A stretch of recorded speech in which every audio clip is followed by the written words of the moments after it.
Panorama Podcast começando nessa quinta-feira maravilhosa. Estou eu aqui, Yuri Hashi, meu amigo Diego Martinelli. Fala, galera, boa noite, boa Falei noite. seu nome dessa vez, você fica chateado, Não, né? bora. Você fica triste, né? Bora. Mas eu sempre vou fazer isso, porque a galera já tá acostumada, mas antes de falar do convidado de hoje, o que aconteceu, Diego, no último episódio? Fala pro pessoal aí que ainda não viu.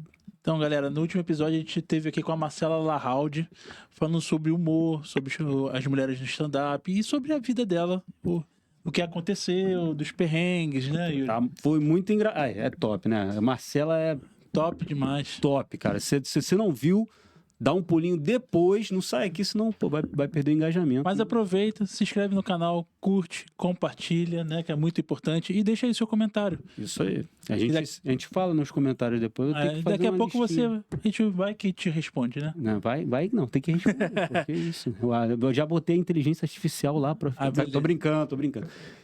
Então, galera, se inscreve no canal e também vai lá nas nossas redes sociais. A gente tem Isso. Instagram, Facebook, YouTube aqui, basta procurar. Spotify, tem tudo. Basta procurar com panorama.pdc, vai ter um ícone roxo. É a gente lá, tá? Dá aquela moral, tem conteúdo todo dia. Isso aí, Diego. E tem aquela outra moral também que, pô, ajuda a dar aquela força, né? Pra gente Com certeza. pagar a conta, né? Isso é verdade. pixpanorama@gmail.com. Qualquer quantia é super bem-vindo. É isso aí. E hoje a gente vai falar com a humorista... Tá, eu tô brincando. Hoje não. Hoje Hoje não. não é, Vamos falar hoje não, de outro amor. papo. Hoje é assunto sério. É assunto sério, é verdade mesmo. O assunto é sobre saúde mental, sobre psicologia. Estamos com ela aqui, Flávia Pitella. Muito obrigado pela sua presença e eu acho Seja que o papo hoje bem-vindo vai ao ser Panorama top Podcast. demais. Obrigada aos meninos. E, ó, não é porque é psicologia que é papo só Não, sério. não é tem sério, humor. tem E o humor é terapêutico. É. Não é terapia, mas é terapêutico. Faz bem. Então, vambora. Tem que ser, né? Tem que ser. Então é o seguinte, Flávia. Aqui no Panorama a gente tem o início de todo o Panorama, a gente tem um momento clichê que é... A gente quer saber um pouco da história do convidado, né? Então, Das quem raízes, né? é de tudo, das raízes, desde quando você era uma menininha, quando começou na escola. Você pode, se quiser, a gente tem tempo. Pode fazer essa regressão. Pode fazer. É sobre isso. Então, quem é Flávia Pitella? Então, meninos, Flávia Pitella, hoje em dia, mulher, casada, psicóloga, coordenadora de um projeto social, Terapia para Todos. É uma pessoa que acredita muito naquilo que exerce, naquilo que escolheu para a vida, que é a psicologia, que é ajudar o outro a se entender e a fazer da vida dele algo sobrevivível, que eu gosto de brincar, porque eu acho que a gente não veio na vida só para viver, a gente veio na vida também para sobreviver e viver aquilo que a gente se propõe. E todas as nossas escolhas são escolhas e tem que ser escolhas feitas com alguma consciência, com algum intuito. Não pode ser apenas porque alguém mandou a gente fazer, porque alguém levou a gente a fazer. Exemplos, já voltando para responder quem é a Flávia. Flávia Pitella é aquela que morou na África, aquela que morou na Europa, é aquela que trabalhou algum tempo no Médicos Sem Fronteiras, então... Que maneiro! Então, um pouco de tudo da minha vida pessoal se mistura com a Flávia psicóloga também. Então, um pouco das minhas experiências pessoais e profissionais se intercalam, né? E se tornam a pessoa que eu me tornei hoje, a mulher que me faz ser a profissional que eu sou hoje, e ao mesmo tempo a filha, a esposa, a mulher, a menina, tudo. Que maneiro, né? Olha, História, mas viver na África deve ser complicado. Né? Complicado pra caramba. Mas também a gente não tem a cultura a também ideia, completamente né? diferente, né? Talvez tenha sido uma das partes mais interessantes da minha vida, assim. Já antes disso, morei algum tempo na Inglaterra, morei na França, morei na Itália, morei nos Estados Unidos. Quando eu vou para a África, por conta de trabalho, que fui convidada para trabalhar na África, foram talvez os quase 5 anos da minha vida mais interessantes, onde eu tive muito contato com culturas muito diferentes, porque eu não morei em países na África, digamos assim, ocidentalizados ou países esbranquiçados. Eu morei em países mais raiz, o que foi o mais interessante ainda. Eu morei na Guiné-Conakry, né, que foi colônia francesa, e chegou num ponto onde um dia de folga, quando eu estava lá trabalhando, que eu estava no que eles chamam souk, né, que é o tipo mercado municipal e tal, uma senhora chegou perto de mim, eu estava assim, com um braço assim apoiado, ela passou a mão no meu braço e olhou para ver se saía tinta. Eu achei sensacional. Para mim foi uma experiência que eu não achei que fosse possível no mundo de hoje em dia, que a gente tem internet, que tem tudo bem. Naquela época era BlackBerry, não sei se é da idade de vocês. Não conheço. Mas naquela época era BlackBerry, já era uma evolução para ela. Muito. Mas ter ciência de que uma mulher negra, tudo bem, uma senhora bem mais velha, nunca talvez tivesse visto uma pessoa branca. Ter esse contato, né? Pô, para mim me chocou um pouco. Eu não sei a que ponto, para os entendidos ou para a galera que trabalha essa parte de antropologia e diversidade mundial, para mim, me chocou. Imaginar que ela nunca tinha... E ela virava para mim, olhava com o olhinho brilhando, falando assim, la princesse, la princesse, la princesse. E eu falava, não, je ne suis pas la princesse, je suis Flavia, não sei o quê. Porque ela como eu falei, colônia francesa, eles falam francês. Ela falava, a princesa, princesa, princesa. Eu falava assim, não, eu não sou a princesa, não. Eu sou uma pessoa, eu sou a Flávia, não sei o quê. Porque para ela, no entendimento ali, como colônia, né, acho que foi talvez muito... as pessoas brancas sejam as pessoas de... Exatamente. Eu passei algo parecido, não foi nessa questão, nesse nível, mas, por exemplo, eu fui para a China, então eu fui a trabalho, e eu fui para uma área da China onde era mais industrial. Então, a galera que tem lá não é que conhece e tal. Então, tinha um shoppingzinho, algo menor, e quando eu fui nesse shopping, cara, eles não... Tipo, lá eles não falam inglês, assim, normalmente... E não vê gente diferente, todo mundo chinês, igual. É como se fosse ao contrário. Cara, eu chegava, quando eu andava no shopping, eu achava que era artista. Porque, cara, o que era de telefone levantando pra me filmar, as pessoas vinham tirar foto, pedir pra tirar foto comigo. É o panorama chegando lá. Mas então, é muito estranho, mas por quê? É uma sensação muito louca. É uma sensação... a sensação que eu tive... é de que, por mais que a gente esteja numa realidade onde a gente acha que todo mundo está globalizado, entende tudo, tem onde acesso... Tem internet, tem tudo. Tem acesso a tudo. Existem lugares no mundo que não tem esse acesso. Até que no Brasil tem, né? Se tu for lá pro interior da Amazônia, tu vai lá, tu vai ver os índios e tal. Tem alguns índios que não tem nem contato com... Eu ia até comentar isso. Além de ter morado na África, eu morei no interior do Pará. Jesus! Em Vila dos Cabanos, perto de Barcarena. Ela é nômade. Que é 3 horas de Belém do Pará. Então, assim... Nômade? As minhas aventuras de trabalho... Tu levou ele sempre também? Não. Ele já pegou uma Flávia mais tranquila, urbanizada... Entendeu? Que prefere uma metrópole, entendeu? Essa parte da minha vida... Achei que você tinha resgatado ele de lá, não da floresta. Veio de qual país ele veio? Não, ele eu resgatei lá de Portugal. Tava 20 anos perdido lá em Portugal. Só veio 5 vezes ao Brasil desde que se mudou para Portugal. Eu resgatei ele lá de Portugal. Mas... na minha trajetória, quando eu estava falando, foi uma parte em Guiné-Conakry que, para mim, é muito chocante. Você falou de uma cidade no interior. Eu estava na capital, onde isso aconteceu. Caraca. Eu estava em Conakry. Eu estava na própria capital. Pra você entender a dimensão do negócio. Tudo bem que eu já comecei a entender que eu estava num lugar um pouco diferente quando eu descobri que só existia um voo, um dia na semana, ida e volta. Teco. Não, nem era. Era um Air France. Então, assim, mas é o quê? Era a única companhia aérea. Era um voo de Paris para Conakry, Conakry para Paris. Perdeu o voo, você fica lá mais uma semana esperando o próximo. Não, mas é uma semana? Uma vez um dia na semana só. Supondo, um voo só na segunda. É tipo isso. Chegou... aí você desce e tal. Resumindo, você Já era. é obrigado, Obrigado a ficar naquele país pelo menos uma semana. É sobre isso. No mínimo uma Não, semana. primeiro que o aeroporto, a sensação quando eu cheguei lá e tal, não sei o que, o aeroporto é como você tá chegando numa base aérea, tipo assim, militar, porque não tem aeroporto. Não tem Então, a assim, estrutura que a gente tem. Nada. Então, assim, quando eu fui pra lá, eu tava numa mineradora, não vou falar nomes aqui, né? Nós não estamos fazendo merchan gratuito. Então, fui trabalhando numa mineradora grande, que lá estava. Eu tava tocando a parte de RH deles e tal, formando a equipe que ia trabalhar lá. Eles levaram, então a gente era escoltado para sair do hotel, que na verdade era uma casa de uma senhora que ela fazia. Vocês estão entendendo? bem, Uma coisa... bem E isso na capital. Não tô falando, sei lá. interior do estado, não. interior do país. Não, tô falando de uma capital do país, onde tem o suposto presidente. Lá tava tendo guerra, na época estava tendo guerra civil, então você via gente armada para tudo quanto é aquela Isso lugar. era que ano, mais ou menos? 2012, 11. um pouquinho, 2012.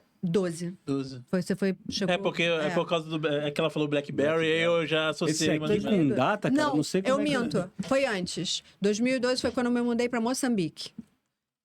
Foi antes. Tá vendo? Não, mas... Você falou, porque eu tô tentando lembrar aqui. Foi antes, porque eu fiquei lá 1 ano e 8 meses, aí eu volto pro Brasil, fico só alguns meses e eles me relocam em Moçambique. Entendi. Aí tu foi A montar mesma outra empresa. equipe Exatamente. em Moçambique. Não, mas aí em Moçambique eu fiquei 3 anos e 5 meses. Já ficou. Aí já fiquei bem mais tempo. Mas você é carioca mesmo? Eu sou carioca. Ah, não sei, né? Vai que. Vai. que... Não, na verdade, eu vim de Vênus, né? Cheguei aqui outro dia, entendeu? Adquiri esse corpo, estou aqui, entendeu? Não é? Homem, gente, Marte, mulher vem de Vênus. Então, eu vim de Vênus, estou aqui agora.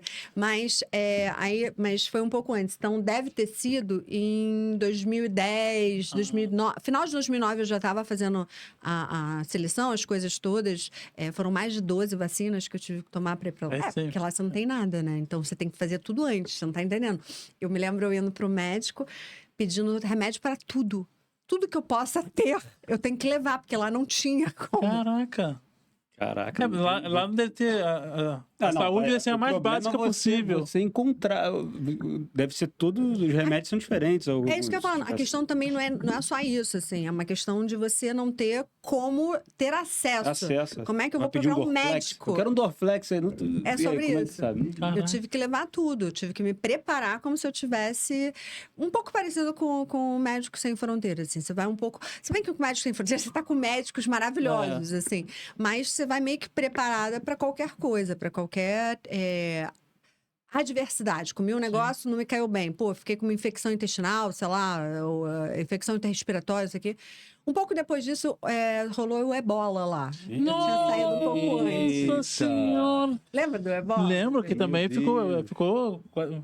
Não chegou a ser uma pandemia, né? Igual Foi um foi. rolo, Mas na África foi bem bizarro. Muito né? forte. Letal, então não falhou muito, mas matou muito.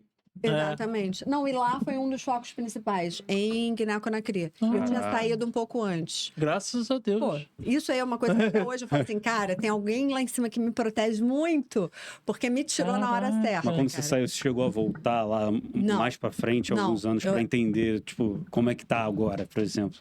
Cara, quando eu vou pra Moçambique, como eu tava, a mesma empresa que eu trabalhava, Moçambique me leva pra Não Moçambique. sei se é próximo, né? Mas. Não. Guiné-Conakry, só pra você... Você tem Só me noção um situar, pouco do mapa do tem. mapa da África? Tem. Tá. Guiné-Conakry fica entre Serra Leoa e Libéria. Quase no centro. É bem naquela ponta aqui. Naquela ponta aqui tem um monte de país cortadinho. Ah, tá. assim, e tal. E aí tem a Serra Leoa e Libéria. Resumo. Mina de pólvora. O bicho da já África pega, é já ali. pega ali. A Guiné-Conakry fica ali do lado. É suave. É tipo uma coisa bem... Não, na época que eu fui chamada pra ir e tal, nunca me esqueci. Minha mãe foi me levar no aeroporto. A sensação que eu tinha é que minha mãe tava se despedindo de mim, que ela nunca mais ia me ver na vida. Que ela chorava assim, minha filha, ainda dá tempo de você desistir, muda de ideia, cancela o contrato. Não vai, não sei o que. Mas Mãe, que é porque isso? sempre as notícias que vêm pra cá, de lá, é aquilo, é a pior coisa do mundo, né? O que tá acontecendo e tal, aí fome, não sei o que, guerra, principalmente sobre a guerra civil e tal. Eu acho que é a mesma coisa que os outros países vêm do Brasil, Também tem. sabe? Aí tu vai lá pros Estados Unidos, você mora, eu sou brasileiro, não sei o que. Ah, carnaval! Tem jacaré na rua, tem Aí a pessoa fica, macaco. O macaco fica roubando os outros, é assim, sabe? É a mesma coisa, eu acho que eu acho que a gente infelizmente, o que passa lá fora é praticamente quase as piores coisas que passam. Piores partes, entendeu? Verdade. Então, você pode ter sido um país lindo, você chegou lá, um país bonito e tal, mas o que você soube daqui era a pior coisa deles, que era a guerra civil, Cara, que era não isso sei é o a que, pior guerra. parte. Antes de ir, ninguém me falou muita coisa, entendeu? Só me falaram assim, surpresa. é um país É tipo, com uma tendência islâmica. R$2 uma então, viagem misteriosa. É sobre isso. É uma tendência islâmica, então seria interessante, não é com roupas muito... foi sempre umas coisas tem meio isso assim, também, Entendi. suavizadas. Só mostra o rosto, assim, É. o olho só, né? Pô, mas Exatamente. mas tu teve que se vestir assim? Não, mas eu fiz questão, por uma questão até como...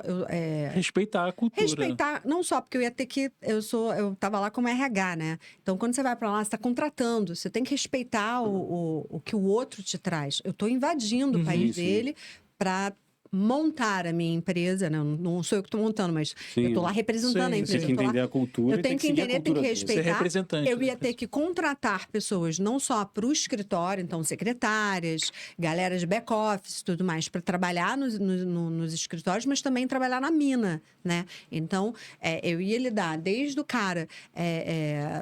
Lá do minerador, realmente. Exato, do cara que fica lá na mina, porque lá é a segunda maior mina de ferro do mundo. A primeira é Carajás, aqui no Pará, né? A segunda maior é lá, é Simandu. Então, eu estava indo porque a empresa que eu estava conseguiu a concessão para explorar a mina de ferro e tal. Então, eles estavam montando toda a estrutura para operacionalizar a extração do minério. Já em Moçambique, quando eu volto para o Brasil, vou de novo para Moçambique. Moçambique é a primeira maior mina de carvão mineral do mundo, que é Moatize. E aí, quando eu vou para lá, de lá é em Moçambique, é o headquarter da África toda. Então, todos os projetos, todas as minas, né? Todos os projetos de mineração, África, Ásia e Oceania, eram comandados por Moçambique. Então, quando eu sou chamada para Moçambique, eu já vou para comandar, eu já não estou mais na linha de frente do RH de uma única mina, de um único projeto. Eu já estou por trás de todos os projetos. Entendi. Eu botei alguém no meu lugar lá em Guiné-Conakry, né, e tal, e comandava... Botou um corajoso lá. É sobre isso. E de lá ficava coordenando. Então, quando vocês me perguntaram, você teve noção de como é que ficou depois e tal, né, da tua saída? Sim, porque nos continua. anos seguintes, eu fiquei tendo Remoto, contato. mas Eu não ia. Você mas tinha um olho lá. Eu tinha um olho lá, eu sabia como é que estava funcionando e tal. Quando parou o trabalho lá nessa mina, que a gente desmobilizou, eu também entendi como é que foi para tirar as pessoas de lá, como é que foi a saída da empresa de lá, a venda da mina para uma outra empresa, fazer a exploração e tal. Foi tudo feito dessa forma. Caraca. Aí também com essa mesma empresa você veio pra cá, pro Interior do Pará. Pará. Aí quando eu venho, depois de 3 anos e meio, você pensa, nossa, agora vai ganhar uma promoção, né? Vou ficar em Vamos casa. pra Paris, ou então vamos pra um lugar maneiro, né? Curtir, não, vamos pro interior do Pará. Vila dos Cabanos, que não é nem Barcarena, Vila dos Cabanos. Tal. É sobre isso. Entendi, Mas aí como é que... Tipo, você está no RH da empresa, mas como é que a psicologia surgiu nisso tudo aí? Você saiu... Na verdade, a parte de você fazer a terapia em si, a parte... Mas foi pela empresa... Você chegou a usar da psicologia na empresa ou não? Sim. É porque normalmente o pessoal de RH, a maioria é psicólogo. Não é nem a maioria. É meio-meio. Digamos assim, 60% é psicólogo, 40% é administrador, porque precisa muito da área de DP, né? Departamento pessoal, que aí é a parte de pagamento, porque hoje folha e criou tal. até um curso chamado de gestão de RH, né? Exatamente. Que eu acho um pouco suspeito, vou ser muito honesta. Para quem trabalhou muitos anos na área, eu acho muito suspeito. Eu acho que quem trabalha com administração tem mais recursos, recebe mais recursos na faculdade para trabalhar dentro da área de RH. O psicólogo fica muito limitado com relação à parte de fazer recrutamento, Aquela parte mais entender... burocrática, né? Exatamente. O administrador dentro da área de recursos humanos, ele se safa melhor, porque minimamente ele vai mexer. A gente mexe com muita planilha, né? Quando está trabalhando em RH, você mexe muito com a questão de como é que eu vou. Benefícios, cálculos e tal. O administrador, ele sabe muito melhor que o psicólogo. Mas existem empresas que, como às vezes, eu gosto muito desse viés, que é a questão de você dar um treinamento para os teus funcionários. Pessoal, Exatamente. tem um contato maior. Né? Entender a necessidade do teu funcionário. O que ele está precisando? Estou precisando de um plano de saúde melhor? Ou estou precisando, talvez... Não, estou precisando de, sei lá, que a empresa entenda que eu tenho filho e que eu tenho que ter um horário mais flexível. E aí, o psicólogo funciona melhor que o administrador. Porque o administrador vai meio que by the book. Ele vai meio que seguindo o que tem que mandar. O psicólogo, ele já tenta entender... Consegue ter uma flexibilidade. Não, e fora isso, a questão de fazer dinâmicas e tal, para poder a galera ao redor entender que às vezes é importante eu me dar bem, por exemplo, com vocês dois que são da área de TI, porque eu sou do RH, mas eu preciso de vocês em algum momento para o meu trabalho funcionar. Então não adianta eu só executar meu trabalho e ir embora. Eu preciso ter uma inter-relação interpessoal com vocês para, sei lá, deu ruim aqui, eu preciso de uma ajuda de vocês, de alguma maneira, numa inteligência artificial para fazer alguma coisa funcionar na minha área. Eu preciso minimamente que, dá um pulinho lá, eu sei que não é do teu escopo, mas você não consegue me ajudar? E por aí vai, entendeu? E ter também essas dinâmicas para as equipes se unirem mais e as equipes se relacionarem com outras equipes melhor.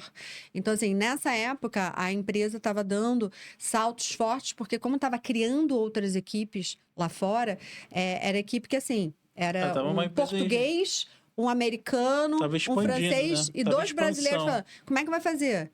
Por exemplo, em Moçambique, eu tive muito problema de botar portugueses e moçambicanos para trabalhar juntos, porque não se bicam por conta da colonização. É muito louco isso. Se vocês quiserem, a gente faz um programa só sobre isso. Eu juro que eu tenho muita história para contar sobre isso, porque era muito bizarro. Eu não conseguiria colocar, por exemplo, um chefe português numa equipe moçambicana. Vai ficar todo mundo contra o cara. Ninguém trabalhava. A equipe não andava. E o oposto também não. O português não recebia ordem. Então, como você conseguia? Tu tentava mesclar? Eu tive, inclusive, que separar. A gente tinha um departamento pessoal moçambicano para atender os moçambicanos e o departamento pessoal internacional, que atendia toda e qualquer pessoa que não fosse moçambicana. Caraca. Porque aí o português e o brasileiro e as outras ficavam na internacional. Os moçambicanos ficavam sendo atendidos por moçambicanos. Então, assim, tudo sempre foi muito separado. Por entender a cultura deles, por entender as limitações dele, por entender que eles tinham restrições e que não iam. Podia ser um profissional maravilhoso. Ele não ia querer trabalhar.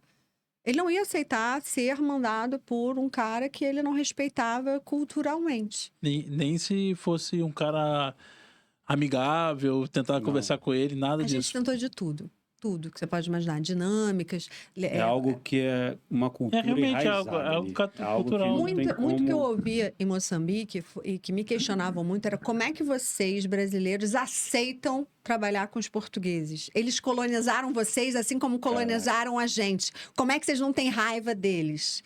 Eles questionavam, porque para eles a ideia era o seguinte, a gente é igual. Eu, brasileira, você moçambicano, a gente é igual, a gente é colonizado. A gente é colônia igual a eles. Como é que você aceita o colonizador ser nosso coleguinha? O brasileiro também Cara, mas foi uma coisa que aos poucos eu fui explicando. Não, mas é uma coisa que aos poucos eu fui explicando pela parte histórica. O Brasil colônia teve muitas regalias. Por quê? Porque a família real veio para cá. Então a gente herdou muita coisa boa, se é que se pode dizer assim. O Portugal não fez só mal para o Brasil. Ele fez bem, porque a família real morou aqui. Então, eles foram obrigados a fazer do Brasil um lugar habitável. Moçambique só foi colônia. Então, eles só iam para explorados. Tirar e largar eles na merda. Certo. Então, assim, como é que eu vou discutir com um cara desse que só viu por um viés? Eu não vi, eu vi pelos dois viés. A gente viu pela questão de ser colonizado, mas a gente também inclusive, Portugal consome muito do Brasil, né? Tipo, que nem como é que é o nome do rapaz que foi fazer um show lá agora, que lotou o estádio lá em Portugal, o brasileiro lá, agora esqueci o nome. Sim. Mas é um rapper, eu acho. O Oruan? Ele foi fazer um show lá que lotou o estádio. Mas só brasileiro. Ah, do mas show dele. é só brasileiro mesmo? Ah, então eu tô falando Cara, bem. mas, Ah, não, só mas, brasileiro, mas foi só brasileiro. ó, meu marido que me corrija, porque morou lá há 20 anos. Ele sabe que eles consomem muita coisa, né? Eu tô vendo que hoje as crianças lá de Portugal, elas consomem muito hoje Lucas Neto, por exemplo. Então, muitas delas estão pegando o jeito de falar brasileiro do que o desde lá, de Portugal. Não sei, Porque ficou tem consumindo. muito isso mesmo, do tempo que você... Eles consomem muito. Sempre historicamente, até porque nós brasileiros temos uma questão da produção audiovisual, musical, muito forte. A gente vende isso para o mundo todo. E a questão linguística por cima. Não tem como. É inevitável. Então, há um consumo e dado o fluxo de brasileiros que tem lá, a gente está falando em 1% da população. Não, 5% da população. Não quero estar falando em números errados, mas é muita gente. É muita gente. E é muita influência. Entendeu? Então, só parafraseando o que você falou ali, eu acredito que se não tivesse só brasileiro, fosse 50-50. Caraca. Eu conheço mais ou menos o rapaz, não conheço a obra do rapaz, mas acredito que 50-50 ali era a obra, porque eles consomem muito. Uhum. Sim, sim. Não, legal, isso é bem bacana. Não, e ele, antes de casar comigo, Sim. foi casado com uma portuguesa, vivia dentro de um lar português, então ele pode dizer melhor que ninguém como é com que a gente é certeza, visto lá com dentro. certeza. entendeu? Com essa cultura. Mas, assim, trabalhar em Moçambique foi muito desafiador nesse sentido, de você perceber que, diferente da gente, que é amigável com todo mundo, existem países que, tipo assim, há uma rixa até para se trabalhar junto. Nossa Caraca. senhora. Caraca, eu fico imaginando o dia a dia, né? Como que é o dia a dia disso aí. Como Não, você controla. Era sabotagem, você não tá entendendo. É, Era o cara, tipo assim, sabotando o outro você ali. precisava de uma planilha que ele iria te dar. Você moçambicano, ele português. Você de propósito, não, é que eu não acabei a planilha. A planilha tá pronta. Tá lá, você deu a planilha para E vai mim, atrasando. para ele, para todo mundo, mas para ele que ele precisa para apresentar um projeto, alguma Colocava até um bug Pro pra acontecer diretor. lá na hora que o cara fosse abrir. Você Não, tá tem que fazer entendendo? o seguinte, ó. Tem que botar uma camada ali de outras pessoas, tipo, moçambicanos, brasileiros e portugueses. Aí o brasileiro vai ser a camada meio intermediária, sabe? Mas era tipo isso, tipo assim, era muito complicado nesse sentido. Formar equipes, contratar e tal. Eu tinha que ver quem é que ia gerenciar quem, por quem que ia ter que passar. Eu tinha que entender o fluxo das informações para poder entender até onde aquilo ia influenciar. Aí, agora o momento. Qual foi no momento da Flávia, como essa gestora de RH, você dá Para psicóloga pra psicóloga clínica. clínica. Então, Qual foi esse start teu aí que você pensou assim, pô, eu acho isso aqui interessante, eu quero dar consultas, né? Eu quero ajudar É as até legal pessoas. a gente e perguntar Cara, se, claro. sempre foi o seu sonho ou você tinha um outro hobby, mas você pode seguir a linha. Você tinha uma então vamos lá. vontade de Então, ser vamos lá. outra Minha primeira coisa. faculdade é arquitetura. Viu? tal. Eu acho maneiro. Adivinhei, já sabia. Eu Já te tava na falar que cabeça. eu gosto. Minha primeira faculdade foi arquitetura. Até comentei com eles aqui que eu queria ter feito a faculdade de arquitetura antes de informática. Minha esposa, ela gosta muito de design de interiores e tava querendo estudar um pouquinho aí. De repente forma Bem bolado uma aí. empresa aí nova. Hein? É sobre isso. Mas aí eu já sugiro para sua esposa não fazer arquitetura, fazer especificamente, diferente da Mas gestão de tem como RH. fazer? Tem. Design de interiores vale a É um pena, porque é tecnólogo. muito específico e quem faz manda muito bem. Porque a arquitetura entra muito na parte estrutural do negócio. E aí você não pega muito a legal. parte legal, que é o interior, que é outra ideia, é outra... Entra na matemática da tipo, habitação. um dos vieses da arquitetura é a área de design de interiores. Essa é uma faculdade que, quando se... Mas é faculdade, é tipo tecnólogo. É tecnólogo. É tecnólogo. Mas é como se você pode atuar tranquilo. Sim. como- Total. Sim. Não, 100%. Você não precisa ser É arquiteto pra- superior. É curso considerado superior. curso superior. É curso superior, não fique preocupado. E é uma das que faz sentido ter se desmembrado, porque realmente a arquitetura, a faculdade, os 5 anos, você pega a parte estrutural para construir uma casa inteira, um prédio, você aprende a calcular a fundação, um monte de coisa que não para precisa faculdade de interior eu não design de interior, preciso, entende? E a faculdade de interior eu acho muito mais assim... Belle Époque, é muito mais a parte artística da pessoa que quer fazer, ter Da imaginação. Exato, de um design completamente diferente, de uma mesa com um design diferenciado, que chama a atenção. Ela que fez a prende. maioria das coisas aqui no estúdio. Eu achei lindo o estúdio, eu comentei quando eu cheguei aqui, achei o máximo o estúdio. Mas é muito sobre isso. É uma das poucas que eu acho que vale a pena, que é o desmembrar fez sentido dentro da arquitetura. Mas aí, voltando, minha primeira faculdade é arquitetura. E aí, dentro da arquitetura, trabalhei na Secretaria de Urbanismo aqui do Rio. Aí vi algumas coisas que eu não achei muito legal, que eu vou comentar. E aí, me desconstruí dentro da arquitetura, porque eu não achei muito bacana. Ficou muito triste. Fiquei um pouco triste, assim, meu negócio, que eu ia ter que fazer parte de um jogo que eu não estava afim de fazer. E aí comecei a ver que, assim, o que mais eu gostava, né? Na época, só para vocês entenderem, que aí faz sentido até pela criação do Terapia, para todos, eu fiz que na época se chamava orientação vocacional, que é aqueles testes que hoje em dia é proibido chamar vocacional, porque vocação é uma coisa que supostamente de Deus, não sei o quê. Ninguém tem nenhuma vocação. Você tem aptidão, você tem tendências, você tem habilidades com algumas coisas. Daí a parte psicóloga, que eu sempre gostei. Hoje em dia, a orientação profissional é para mostrar, você faz alguns testes, ela te mostra aonde você tem mais habilidades. E aí sim, escolher sua profissão pelas habilidades que você tem é o ideal. Por exemplo, eu sempre gostei de matemática, sempre fui primeira aluna de matemática, mas sempre gostei de história, sempre gostei de biologia, odiava física, química. Então, as coisas, sempre quando eu fiz o teste vocacional na época, deu a parte de arquitetura, de exatas, mas também deu psicologia. Só que, E aí, só que na época eu tinha que escolher uma. Aí eu escolhi a arquitetura, não me dei muito bem. Me dei muito bem para as minhas coisas de casa, consultório, essas coisas assim. Até hoje você faz pra você. Diversão. Então não foi em mim. vão, né? Não, eu acho que todo e qualquer conhecimento, como uma boa psicóloga, todo e qualquer conhecimento não é em vão. Exato. Mesmo que eu faça um curso, aprenda alguma coisa, aquilo vai servir para mim de alguma maneira, nem que seja para o meu Em propósito. algum lugar você vai usar. Isso é até um ponto que, tipo, eu já converso com meu psicólogo e tal também, eu faço terapia e tal, que eu não tinha essa visão em relação ao o que eu ia ser no futuro. Eu sempre fiquei pensando nisso. E chegou um momento que eu falei, cara, não era o que eu tava querendo fazer. Pô, comecei a pensar, eu pensava dessa forma, né? Cara, se eu tivesse feito diferente, mas não. Se eu tivesse feito diferente, eu não ia aprender tudo que eu aprendi até agora. Perfeito. Então, tipo, isso, cara, isso que é o legal. É muito bom também passar para vocês, vocês que estão assistindo a gente. Cara, a ajuda de um psicólogo. Você não pensa que é só assim, tipo, porque tem muita gente que tem essa... Não, pô, que ele vai mandar eu fazer eu não sei o quê, eu quero fazer... Ou então tem muita pessoa ignorante que fala assim, eu não sou maluco. Cara, não existe isso. Além do psicólogo ser uma pessoa que vai te escutar, você mesmo, se abrindo para o psicólogo, conversando com ele, você vai entender os seus problemas. Você mesmo, entendeu? Então, essa conversa, esse papo é super importante e fica a dica aí. É para todo mundo, né? Porque, né? Psicologia é para todos. Terapia para todos. Terapia para todos.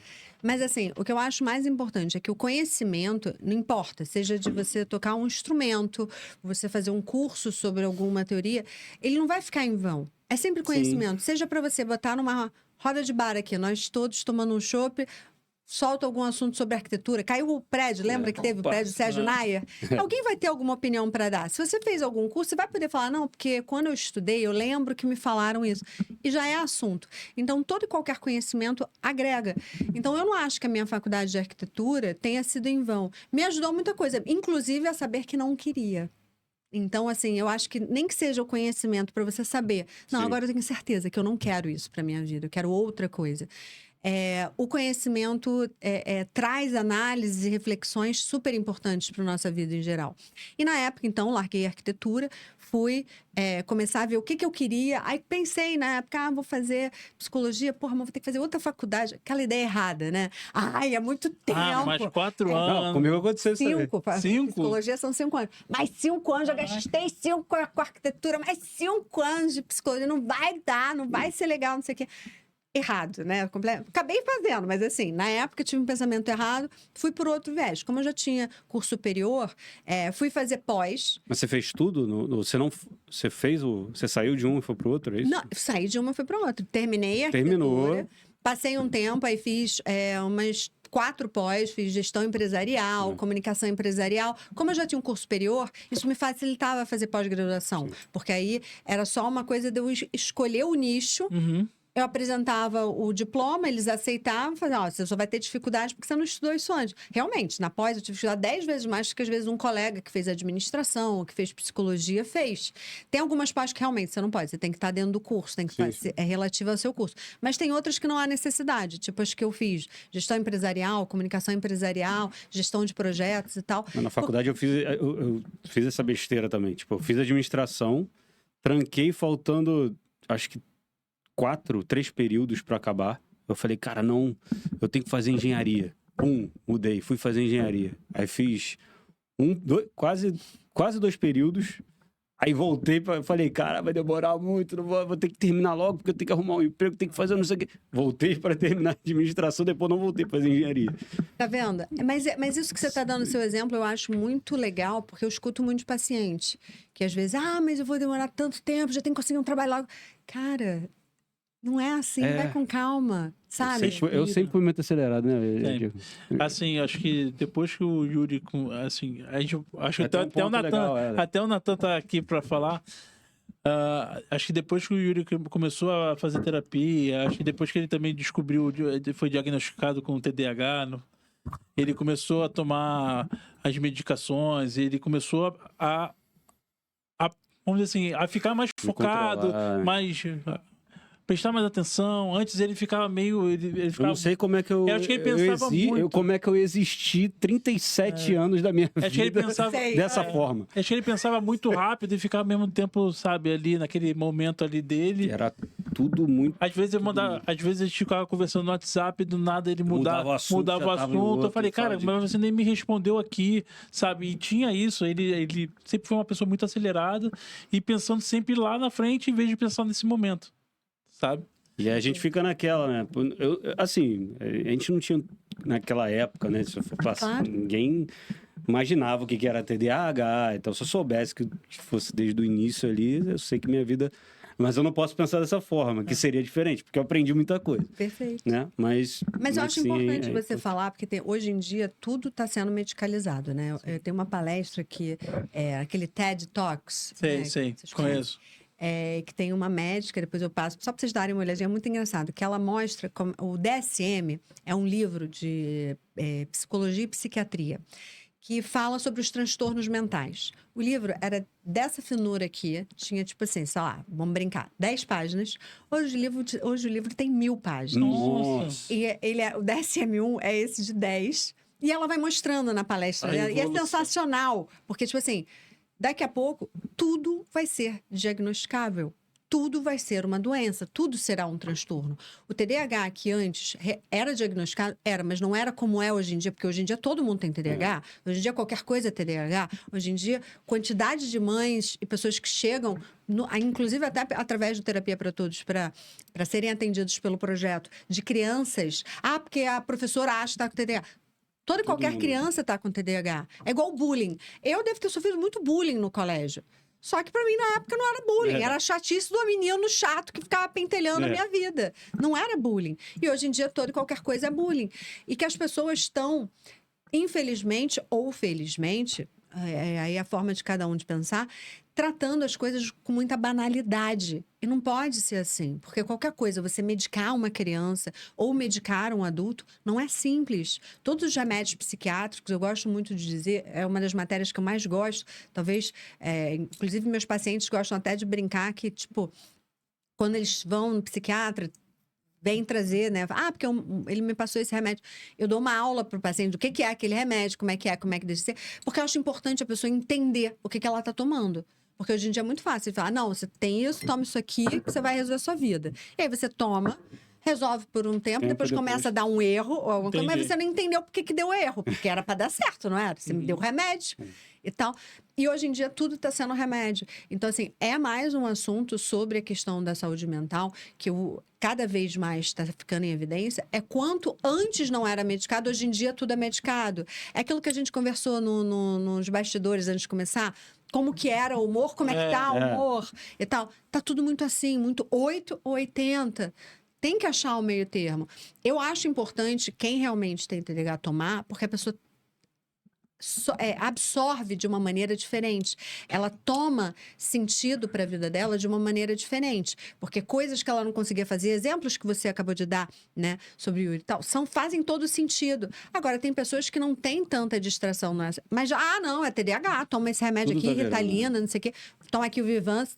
2 minutos você resolve a sua vida. Não é assim. Uhum. Eu tenho um paciente, que aí é a parte chata, que é uma galera que tem acesso a certas medicações, principalmente a galera que é estudante de medicina. É porque é muito caro, né? Tem Esse acesso tipo às de medicação. medicações. A medicação Todo toma mundo essa- toma. Aí toma essas medicações para pra quê? estudar. Para estudar, para passar no Enem, para passar no É. concurso público.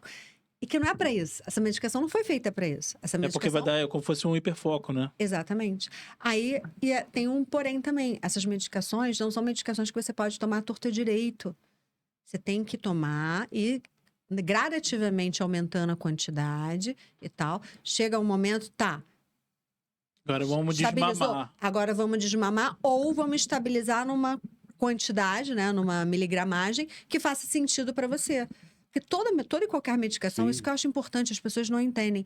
Faz mal, gente. Não é Senão legal. você acaba, dependendo da situação, você vicia e você dali, você parte para uma coisa pior, né? É sobre Você isso. Quantos sobe- pacientes eu já tive que...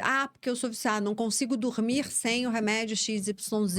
Não consigo estudar sem tomar não sei o que lá. Não consigo fazer não sei o que sem... E não é por aí. Não consigo respirar sem meu rinossoro.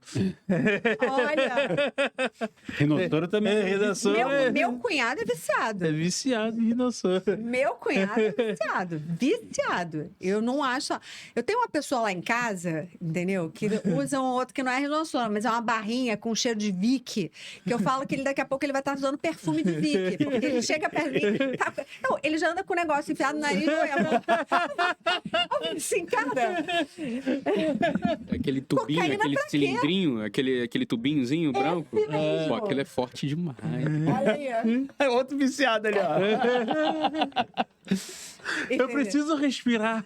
É sobre isso, entendeu? Não, e vira pra mim, aí sacode. Isso aqui tá acabando. Velho. Não, e tem uns 50 pela casa, perdidos. Tá acabando o cheiro, ó. Aí chega devagar assim, aí tem mais não, tem mais não. Não, a gente foi na farmácia outro dia, ele só apontou assim pro subir. Eu falei assim: não. Hoje não. É sobre isso. Quase bala, entendeu? Mas esse é o problema. As pessoas hoje em dia estão muito ligadas a coisas, tipo, sobreviver através de coisas que tiram você daquilo que tem que ser. Tipo, ter uma vida saudável também entra no lance de você entender que eu não posso ficar dependente de um remédio. Uhum. Se o remédio é necessário para minha vida, se eu realmente preciso daquilo para o meu organismo funcionar, ok. Beleza. Você vai tomar, você vai ter um médico que vai te acompanhar, você vai ter uma coisa correta. Se não é, não tem porquê. Até porque, por exemplo, eu vou dar um exemplo em relação aos dias de hoje, né, comparado aos de antigamente. Hoje a informação tá assim, ó, chega muito mais rápido. Ou seja, tá todo mundo trabalhando muito mais rápido. Então, você tem que fazer uma coisa. Antigamente, eu vou voltar no passado. Você mandava fax. Quando você tinha que mandar um fax para uma pessoa, ela não ia responder no mesmo dia. Ela ia responder no dia seguinte. Então, você ia trabalhar aquilo com calma. E aí, só ia mandar no dia seguinte. Hoje em dia, não. Você mandou um e-mail, chegou outro e-mail, já tem que responder outro e-mail, pega e-mail, manda para lá. E é uma correria insana. Aí acaba virando um burnout. Então, é um ponto Outra muito doença crítico. mental. É um ponto muito sensível. Então, assim, não adianta a pessoa querer se medicar, se automedicar, sem ter um acompanhamento, sem ter nada comprovado. Tem que ter um psicólogo, tem que Perfeito. ir um psiquiatra. Você tem que ter um acompanhamento, porque, cara, é essencial. Senão você vai ficar louco. Entendeu? Porque o próprio medicamento ele vai te deixar muito acelerado. Aí tem questão de ansiedade. E você vai querer fazer mais e mais, entendeu? E vai chegar uma hora que é a questão da saúde que você falou. Você tem que ir à academia, você tem que se alimentar bem, você tem que fazer um monte de coisa para Eu você acho que poder eu penso- tomar o Acho medicamento. que você falando isso daí, mas acho que eu penso muito também na qualidade de vida. Eu acho que você ter tempo para você mesmo Ter tempo. é a melhor então. coisa do mundo. É isso. Porque assim, eu passei por uma empresa que eu trabalhei, eu cansei já de trabalhar virado, ficava virando. Teve uma vez que eu trabalhei virado e tal, aí chegou uma hora pra, pô, ter que dar uma descansada. Aí tinha um colchão lá no trabalho, eu falei, vou dar uma dormida aqui. E logo em seguida chegou o meu chefe e falou assim, acorda aí, vamos falar aqui, vamos conversar. Sabe, eu não tive nenhum tempo de um descanso, sabe? Aí, então, aí acabou dali, eu tive que ir indo pra casa, eu fui dirigindo, eu já tava cansado, quase bati com o carro. Então, aconteceu N coisas. E eu achei que também, quando chegou a pandemia, isso se tornou tipo, você tá flexível, você tá em casa, então você é obrigado, você é obrigado a trabalhar 24 horas por dia, sabe? Então, isso foi me deixando cada vez mais estafado, né? Mesmo estando em casa, tendo ali meu filho e minha mulher do lado, mas tu vai ficando estafado, tu vai ficando cada vez mais pensando, tem que trabalhar, e não é aquilo. E aí você E não tu vive, né? deixa de viver. Entendeu? Aí então. É o limite, né? Você tem que saber qual é o limite, Sim. né? Sim. Aí chegou uma hora. Bem antes desse limite. Chegou uma hora que eu conversei com a minha esposa e falei: olha, eu acho que eu tenho que mudar. Eu vou ter que pensar em outra coisa. Aí eu tive a minha mudança de emprego. Aí, lógico que eu fiquei inseguro no momento. Pô, vou mudar de uma coisa que eu estava estável e tal, mesmo trabalhando para Gazeja, eu estava estável, para um lugar que eu nem sei o que é. Então, aí, nessa mudança de emprego, veio ansiedade, veio um monte de coisa junto, né? Óbvio. E, cara, eu assim, me senti bem melhor, sabe? Sabe quando você tira aquele piano das costas, aquela sensação, caraca, não preciso mais daquilo? Foi isso que eu senti depois, lógico, depois que eu consegui me estabilizar lá. Sim. Mas foi isso, e até hoje eu falo, agradeço tudo que eu passei lá, agradeço mesmo, tenho contato com todo mundo até hoje, brinco com todo mundo até hoje, mas eu nunca posso também dizer que eu não voltaria, mas é complicado. É uma empresa que eu sei, Diego? Você conhece? Que eu conheço? Conhece. Eu posso dizer que eu não voltaria. Olha só, aí, ó, vai a treta. Eu já até disse, mas tudo bem. Então é bem complicado. Bem complicado. São até esquemas de contratações diferentes. Como eu estava trabalhando com PJ, então era bem complicado. Isso é uma coisa muito interessante que eu tenho reparado muito em pacientes que estão chegando agora, passada a pandemia, que hoje em dia as empresas, por conta do que aconteceu, estão contratando muito mais PJ do que CLT. CLT está virando escasso. Eu acredito que em algum tempo... Porque CLT é uma coisa muito brasileira, né? Lá fora você não tem isso. Por eu ter morado, né? Como já contei aqui para vocês, em vários lugares, normalmente você é contratado por contrato. Renovável ou não renovável. O contrato que só vai terminar no momento que for interessante para mim, não ter mais você na empresa e tal. E aí eu vou lá, sento com você e converso a rescisão do contrato. CLT é uma coisa muito brasileira, né? É uma realidade muito brasileira. É um paternalismo muito brasileiro com relação ao empregado.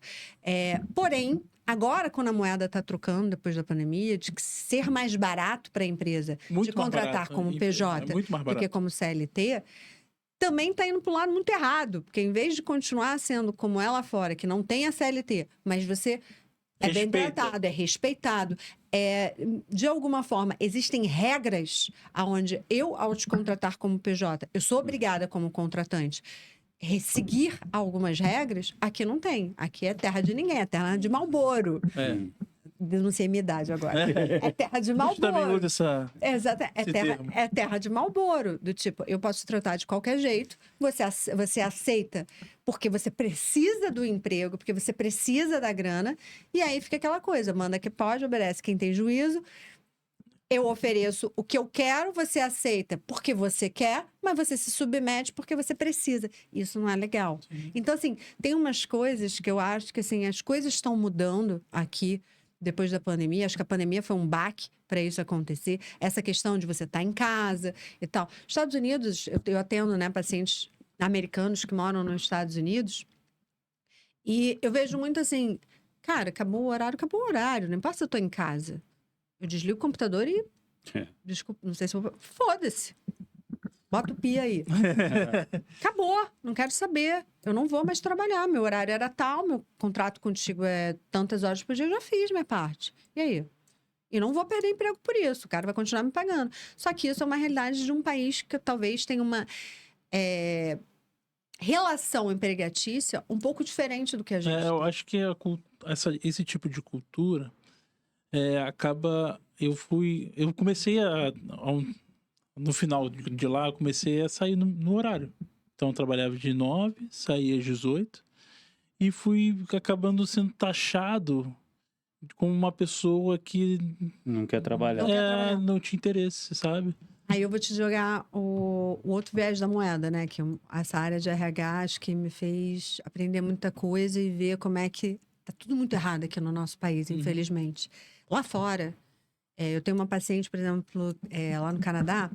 Se você ficar 1 minuto a mais do seu horário, você é taxado de incompetente. Porque você não, dentro do teu horário, você não cumpriu o seu trabalho. Você está ficando tempo a mais, hora extra. Eles não pagam hora extra de propósito. Você foi contratado para trabalhar de 9 às 18.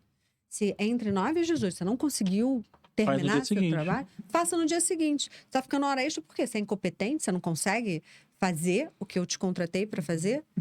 Lá eles têm uma visão, eu acho tão interessante quando eu começo a analisar essas divergências, né? Outra coisa que é muito interessante, ela ficou, agora depois da pandemia, tá todo mundo neurótico, principalmente lá fora, espirrou. Você está contaminando o ambiente. E lá já era assim antes, agora é pior. Teve um dia que ela estava resfriada, aí ela me mandou mensagem, se você liberar antes, me avisa que eu tô em casa. Eu falei, pô, ela tá em casa, não foi trabalhar? Eu falei, tá, tudo bem, se eu liberar antes, eu te chamo pra gente já começar a sua sessão antes. Aí chamei ela e tal, mas o que houve? Você não foi trabalhar hoje? Aconteceu alguma coisa? Ela falou assim, cara, era melhor... Eu só espirrei.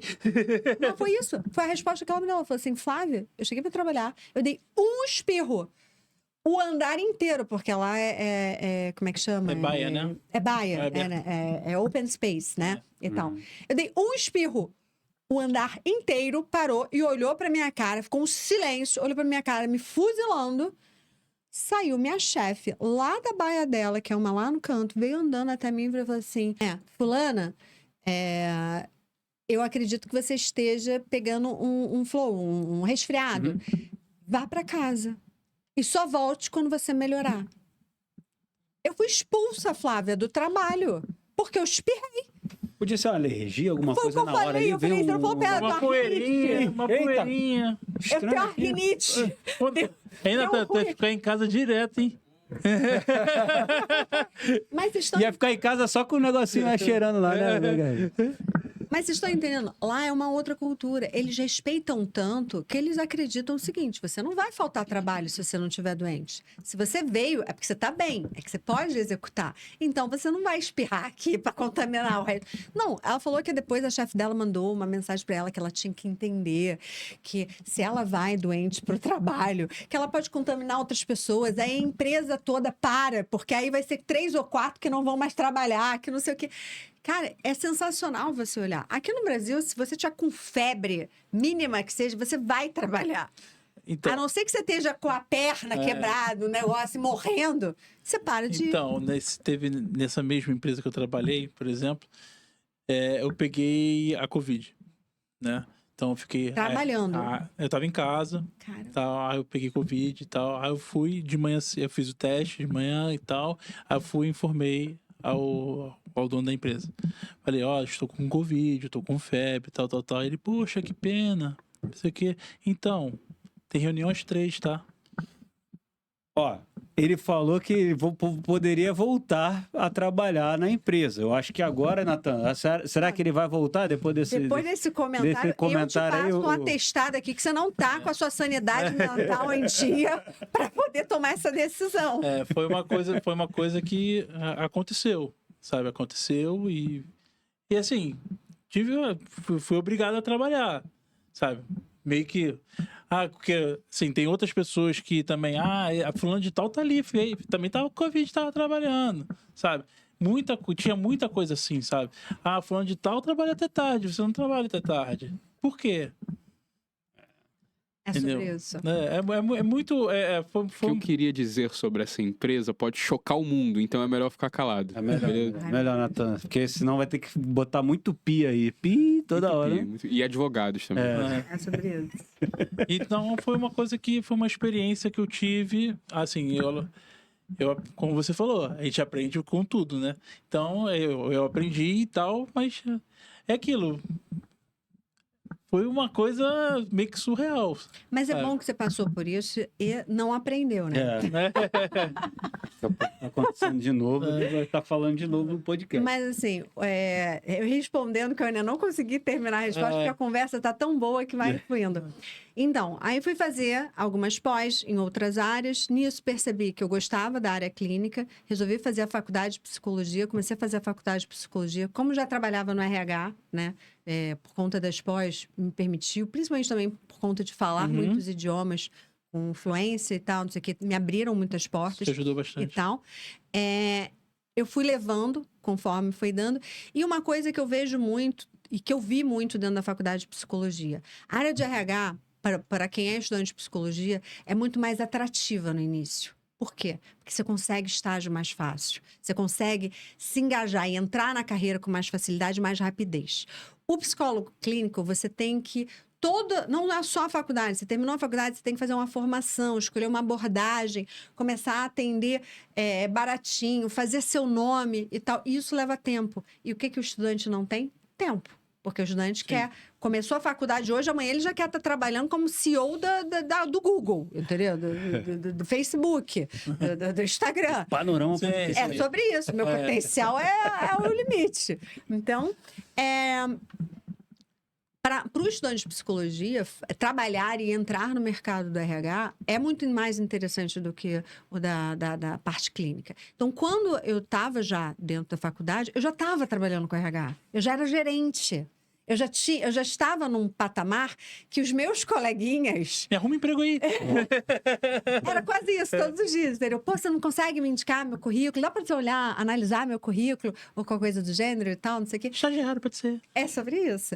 Então, eu já estava num lugar que eles não estavam, que eles queriam estar e que eles não estavam. Talvez se eu tivesse... Eu gosto muito de dizer que foi aquilo que a gente falou sobre a experiência. Se eu tivesse feito a primeira faculdade de psicologia, talvez eu não fosse psicóloga hoje em dia. Entendi. Eu ia me desencantar, eu ia ter outra visão.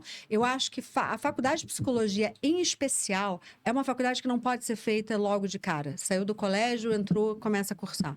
É uma faculdade que você precisa minimamente de maturidade, não só emocional, mas profissional. Você precisa de maturidade para poder cursar. Tem uma vivência. Para poder entender. Tem muita coisa ali que é muito de você se questionar. De vivência, de... Tudo. De você perceber o mundo de uma outra maneira. De você perceber a pessoa que está do teu lado de uma outra maneira. As necessidades dela e as suas. Aonde a necessidade dela esbarra na tua e aonde empata a tua também. Entendi.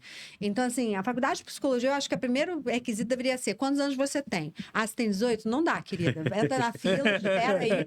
Espera mais um pouco. Mas é aquela coisa. Eu acho que eu entrei no momento certo na faculdade de psicologia. É aquela coisa. Eu já estava estabilizada financeiramente, então não foi uma coisa que mexeu comigo, como eu acho que mexe com qualquer estudante, de você estar entrando numa faculdade, incertezas, querer ficar financeiramente independente. Eu já era independente, então eu não sou muito parâmetro. Eu gosto muito de dizer que, tipo assim, eu fiz o caminho que normalmente ninguém faz e ninguém arrisca, que é o mais difícil, de você fazer uma outra faculdade, se colocar... Na verdade, você meio que retrocedeu, né? Eu dei 10 passos para trás, ninguém quer dar os 10 passos para trás. Seu amigo próprio acabou de dizer, ele quis dar os 10 passos para trás, ninguém quer. Eu tive a coragem, eu tomei a coragem, mas tudo isso por quê? Faço terapias desde os 17 anos de idade. Então, levei isso para minha terapia na época. Falei, cara, o que eu faço? Não sei o quê. E o meu analista da época, que me atendia e tal, me ajudou a pensar e falar, cara, isso aí é pensar dentro da caixa, pensa fora da caixa. Por que não fazer uma faculdade agora? Por que não? Você está estabilizado financeiramente, faria sentido. Vai ser um gasto? Vai ser um gasto, não só de tempo, como financeiro e tal, mas talvez te traga coisas maiores depois. E não deu outra. Com o tempo, depois que eu terminei a faculdade de psicologia, como eu já estava na área de RH, eu consegui manter as duas e dosando as duas até o momento que eu vi, não, a partir de agora eu não quero mais RH, eu quero abrir mão dessa Agora eu vou parte clinicar. corporativa, agora eu vou só clinicar. E aí eu caio de cabeça depois da faculdade ainda fiz pós-graduação, mestrado, residência médica multidisciplinar, não sei o quê. Fiz as minhas outras coisas que eu achei importantes para mim, né, e tal. Mas entrei de cabeça. Eu falei assim, não, agora o que eu quero aqui dentro? Aqui dentro eu não quero mais RH. RH eu já brinquei bastante. Agora eu quero brincar de clinicagem, de fazer os outros ficar malucos comigo. Entendeu? Vou deixar os outros mais doidos ainda do que eles já são. Na verdade, vocês dão um clique para abrir a caixinha. É isso que eu falo. Muitas pessoas, às vezes, quando tem entrevista ou me perguntam assim, mas qual é a diferença do psicólogo? Às vezes, uma conversa com um amigo, eu vou ter esse clique. Eu falei, realmente, às vezes, Pode a conversa ter. com um clique pode ter com esse amigo, mas quanto tempo vai demorar para você ter essa conversa com esse amigo, que você vai se abrir com esse amigo? E vai falar tudo na cara dele, tô com medo disso, tô com medo daquilo, penso assim, penso assado, tenho medo daquela coisa, não tenho coragem de falar isso para minha mulher, para minha namorada, para o meu marido, para o meu irmão, para o meu companheiro, para o meu parceiro. Até onde, sabe? É por aí. Então, assim, o profissional, o psicólogo, ele está muito ali para te ajudar a pensar fora da caixa, te trazer insights que talvez demorariam anos. Não que não vá demorar na terapia, tá? Tem muita gente, porque terapia demora muito. Demora se você não se permitir. Demora se você não se liberar, se você ficar com medo e ficar pensando 20 vezes falar alguma coisa para o psicólogo antes de soltar o que vem na mente, dizer logo para ele o que está passando na tua cabeça e permitir que ele faça o trabalho dele com excelência. Porque o nosso maior problema, é muito mais interessante, às vezes, até atender uma criança do que um adulto. A criança não tem filtro. Ela fala na sua cara. Se ela não gostar de alguma coisa, ela vai falar assim, odiei, te odeio. Você é chata, você é feia, você é isso, você é aquilo. O adulto, não. Assim, não é que eu não gostei. Ele vai meio que... Ele vai tentar dar uma enquadrada. Por mais que o psicólogo, às vezes, até entende o que você está querendo dizer, ele não pode ir pelo aquilo que você subentendeu nas suas palavras.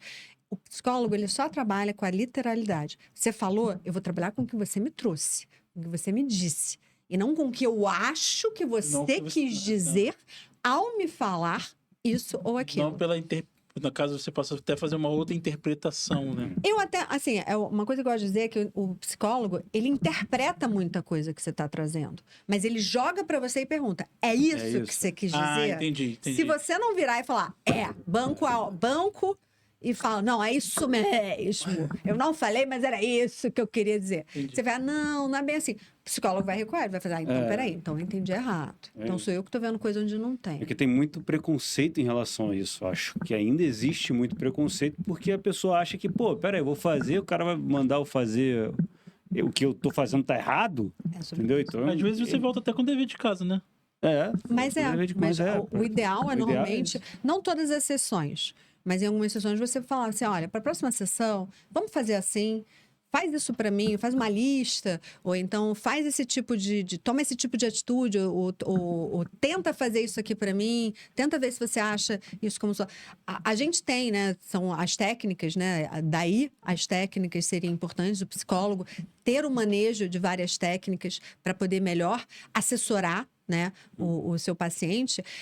Por isso que eu gosto de dizer que nenhuma abordagem, né, porque dentro da psicologia ainda tem os grupinhos de rixa. Psicanalista, né, Freud, é assim. TCC, que é o comportamental. Não, odeio psicanalista, mãe, não sei. Não, eu acho que os bons psicólogos são aqueles que dominam várias técnicas de várias abordagens diferentes. Porque uma coisa que vai funcionar com você não vai funcionar com ele. Então, se eu usar a mesma técnica que eu uso com ele contigo, não vai dar certo. E aí você vai me achar uma psicóloga horrorosa. Se eu tenho uma gama dentro do meu conhecimento de atividades, técnicas que eu vou poder usar tanto com você quanto com ele, eu vou saber essa que funciona com ele, pelo jeito dele, pela forma com que ele se mostra para mim. Já contigo não funciona, eu vou ter que usar uma outra técnica e por aí vai. Sim. Eu acho que o bom psicólogo é aquele que... Jung fala muito isso, né? Que ele conhece muito da teoria e na hora de aplicar ele toca a alma. É a sua alma, é o seu espírito, é a tua essência que eu tenho que tocar. E não a técnica, porque a técnica vai ser igual. Então, para você, uma técnica não vai funcionar ABC. Vai ter que ser ABJF. Tem que ser tipo que nem o design de interiores, né? Você vai encaixando. Claro! Você vai encaixando. Você vai vendo, isso aqui não gosta tanto de laranja, mas ele gosta de um laranja meio tijolo, que já puxa pro vermelho. E vai pra aí. Imagina. Tá vendo? Já tem que Devia ter mandar ele. faltado. Pô, Vai pô, Natan, substitui aqui, Natan. Vamos vai lá, vai. contaminar todo mundo. Desculpa que Nada. veio como se fosse uma poeirinha no nariz. Alergia, rinite. Mas como eu estava respondendo para vocês, a psicologia entrou na minha vida assim. Eu banquei de fazer a faculdade e tal, me aventurei. Inclusive, acho até interessante para os ouvintes, né, para a plateia que está assistindo, entender que eu apostei não só porque eu estava financeiramente estabilizada, mas porque eu estava num momento de vida onde não estava mais fazendo sentido o caminho que eu estava trilhando. E eu precisava de alguma coisa que me motivasse para ganhar mais ar, mais espaço e poder ver outros áreas. Quando eu comecei a faculdade de psicologia, uma das coisas que eu me lembro perfeito pensando, vou fazer 1, 2 semestres, vou ver se eu gosto. Se eu gostar, vou continuar fazendo. Se eu não gostar, é simples. Paro, vou ver outra coisa, vou pensar em outra atividade, vou ver alguma coisa que faça mais sentido para a minha vida nesse momento. Muito também do que me ajudou a seguir com a faculdade de psicologia, entrar e seguir com a faculdade de psicologia, era o fato de que eu não queria mais morar fora do Brasil. Eu não queria mais ter que ficar 3 anos aqui, 5 anos ali, 1 ano e meio aqui, outro ano, que era muito da minha vida. Esse é o meu background. Quando vocês me perguntaram... Tu acaba ficando... como eu brinquei com você, chamando você de nômade e tal, mas você acaba querendo, eu quero construir uma família, quero não sei o quê. Você também tem os seus desejos, né? Perfeito. Chegou um momento que a minha... eu gosto muito de dizer que as pessoas ficam muito preocupadas em ganhar dinheiro, né? Sempre tem um objetivo. Nunca tá nada tá bom o suficiente. Ou é ganhar dinheiro, agora quer casar, quer ter filho, quer... Tipo assim, a pessoa, ela bota um hiperfoco nas coisas e fica batendo naquela tecla. As coisas na vida, elas vão acontecendo organicamente. A minha vida profissional não parou e a minha vida pessoal não parou. Elas vão tendo que se acomodar conforme eu vou dando os passos. Chegou um momento que, realmente, eu estava dando muito mais foco na minha vida profissional. Então, foi uma coisa que, na época que eu estava em Marcarena e que aí foi o estopim para pedir demissão e voltar para o Rio, aí começar a faculdade de psicologia e tudo mais, aí trabalhar numa empresa que ficasse sediada no Rio, que eu não precisasse, que eu pudesse até viajar, mas que eu ficasse sediada no Rio, por exemplo. Tal. Mas o Rio não era uma questão também. Quando eu falo assim, não entenda que eu queria ficar no Brasil, no Rio de Janeiro, alguma coisa fixa. Não, eu queria ficar fixada em algum lugar.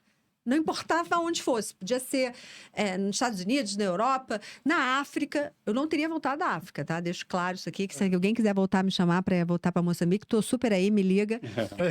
Mas eu teria ficado na África. Não foi uma oportunidade, não foi uma opção para mim na época, em termos de trabalho. Mas eu queria ficar fixada em algum lugar para poder fazer a minha vida pessoal, que estava andando muito devagarzinho, por conta dessa locomoção toda, para poder encontrar alguém legal, para poder conhecer alguém, me dar a oportunidade de conhecer alguém legal. Aí, ó. Aí, tá vendo? Aí, ó. Conhecer alguém legal, formar família, sim, começar a ter uma outra dinâmica que não era que aquela dinâmica que eu estava muito focada só trabalho, dinheiro, construir a vida, e que não é só por aí, e que as coisas acontecem às vezes de uma outra maneira, sabe? Então, foi uma opção que eu tive e que a faculdade fez sentido. Tudo meio que se encaixou. Voltar para o Rio, começar a faculdade de psicologia, continuar com o RH, mas engrenar na parte de clínica, ter uma vida mais estável, onde eu pudesse ter um dia a dia com uma família, com um marido futuramente. Na verdade, você tem uma casa, né? Exato. Um eu lar. não tinha, eu não tinha isso. A vida inteira, por conta de vários fatores, a vida foi me possibilitando oportunidades que não era para ficar parada. Entendi. Teve uma hora que eu nunca vou me esquecer disso. Eu liguei para um headhunter, colega, mandei meu currículo, ele falou, pô, por que você está mandando teu currículo? Eu falei, não, porque eu tô querendo sair da empresa X, né, que eu estava, né, X e tal, não sei o que lá, mas eu queria um lugar mais fixo, cara. Eu queria voltar para o Brasil, ou queria... Na época eu ainda estava lá em Moçambique. Eu queria voltar para o Brasil, ou então queria ir para algum outro lugar, mas que eu ficasse mais fixo. Eu não quero...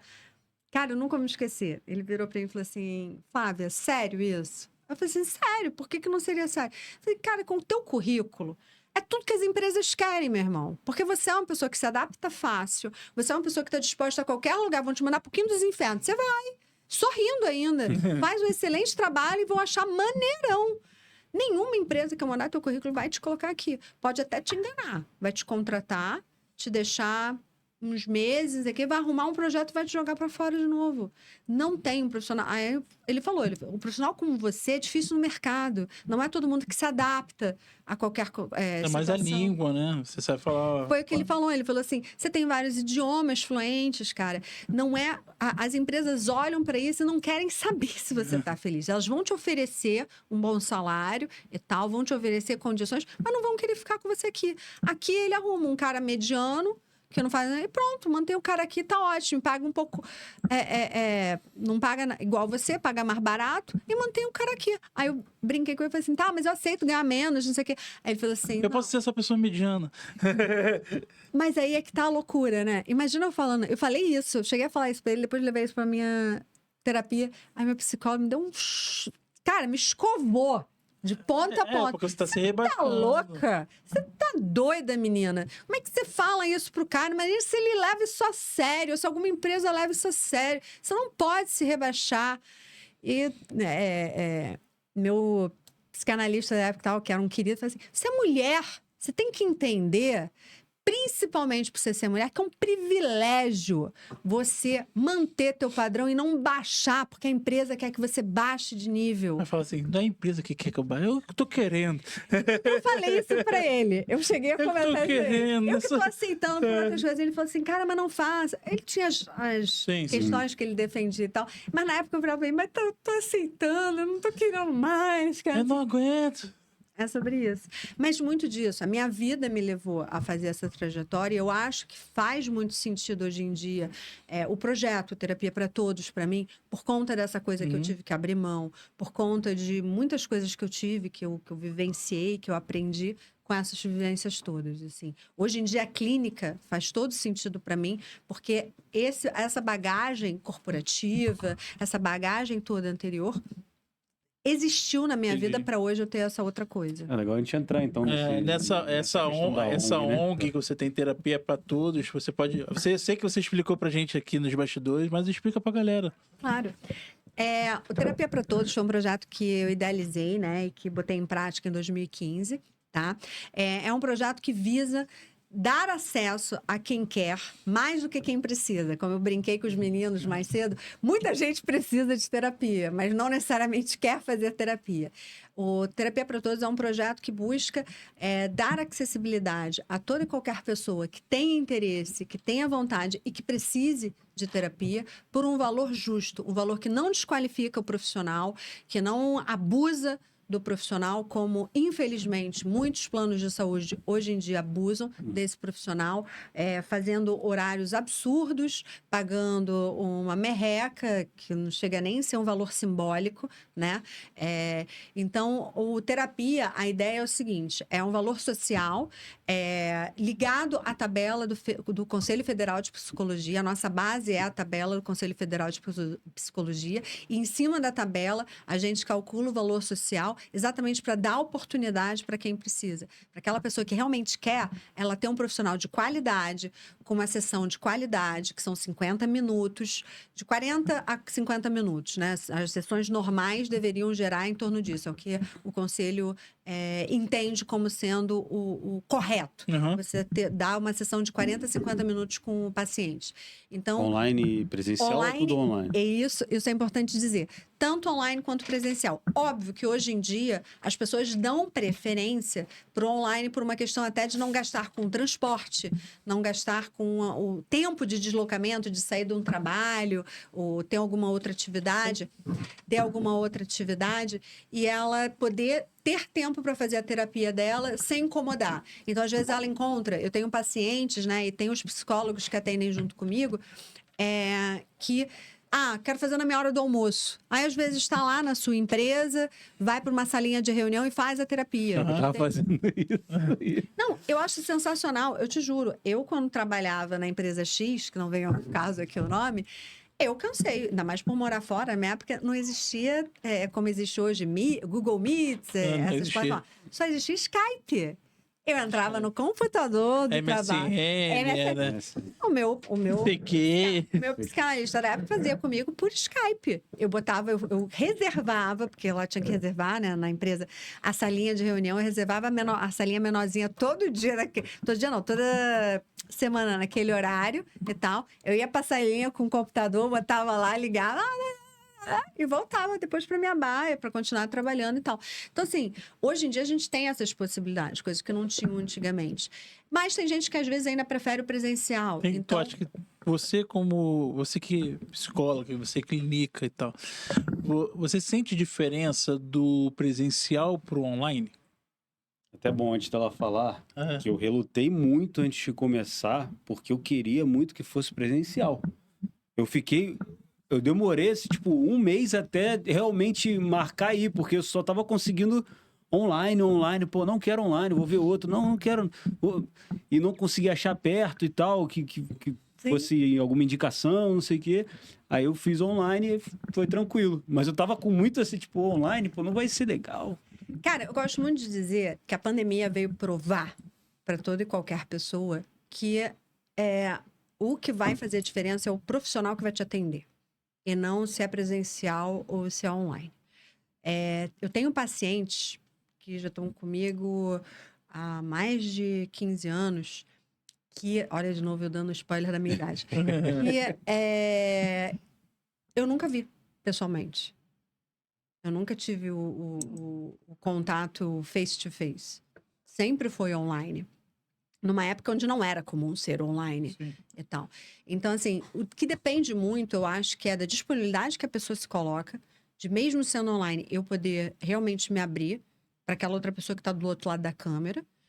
É óbvio que o presencial, você tem o acolhimento, é a forma como você chega no consultório, é o cheiro do consultório, é a temperatura do ar-condicionado, do ventilador, do clima, é o sol que vai bater ou não naquela janela dentro do consultório, é como o psicólogo que vai estar ali, independente se é homem ou mulher, vai te receber com um abraço, um aperto de mão, 2 beijinhos, um olá, um sorriso, ou se você vai ser recebido por uma secretária, ou se você vai ficar sentado numa sala de espera com Tudo 1000 interfere.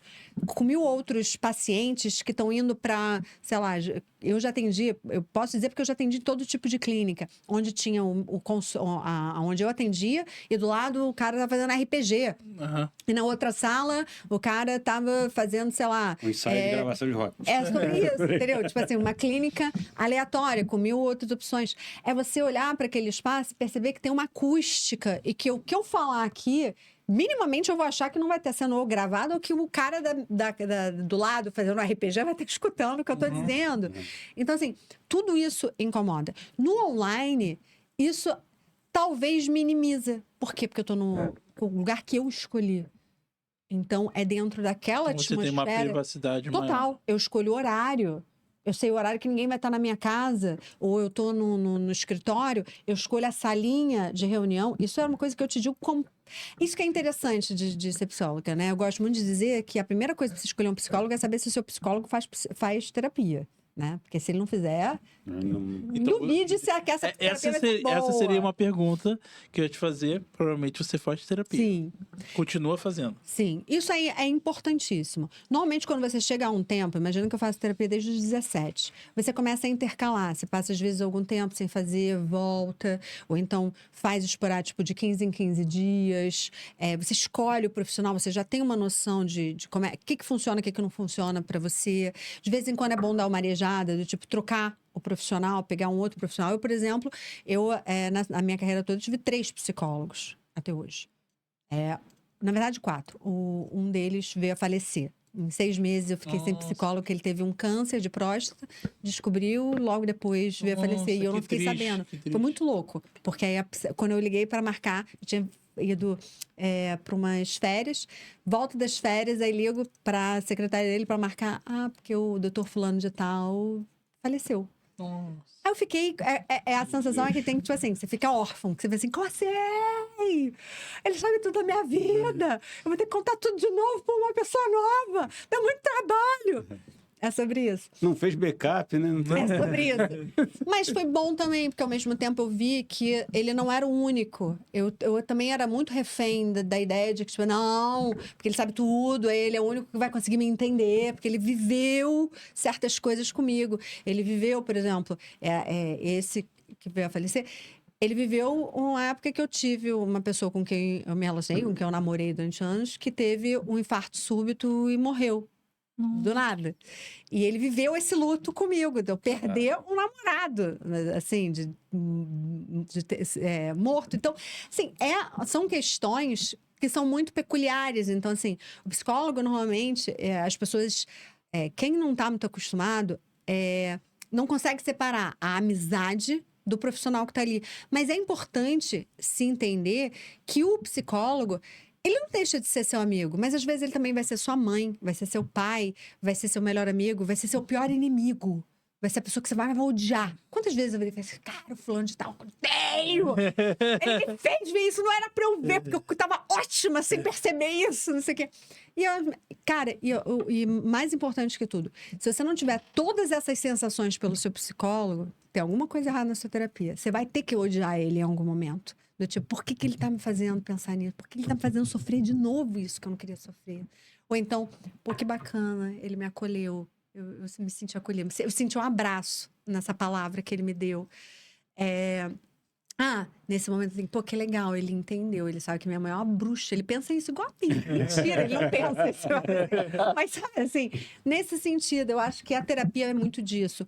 O profissional que está ali, ele tem que ser bom o suficiente para interpretar todos os papéis importantes que você vai trazer para a terapia. Ele tem que ser essa pessoa, ele tem que ser a sua mulher, o seu esposo, o seu companheiro, a sua companheira, mas ele também tem que ser a pessoa que vai lá meter o dedo na ferida. Eu posso considerar um psicólogo também como um conselheiro? Pode. Ele não dá conselhos, né? O importante é importante, ainda bem que você usou essa palavra. O psicólogo não dá conselho, ele te sugere. Você não acha que você deveria fazer isso, que você deveria pensar aquilo, que você deveria refletir sobre isso? Se você falar, não acho, A decisão então tá bom. é da Então, pessoa. você não acha, tá ótimo. Ele não vai te dar um conselho, não, faz isso, vamos tentar, não sei o quê. Ele vai te sugerir, vai. Mas a decisão de tomar ou não aquela Vai ser atitude, sempre do Ele não vai te forçar a fazer. paciente. ele não vai virar pra você e vai dizer, se você não fizer, não volta aqui na sessão do ano que vem, porque eu não quero falar com você. Você está quebrando o nosso contrato. Estou de trabalho." mal, corta aqui. É sobre isso. Ele não vai fazer isso.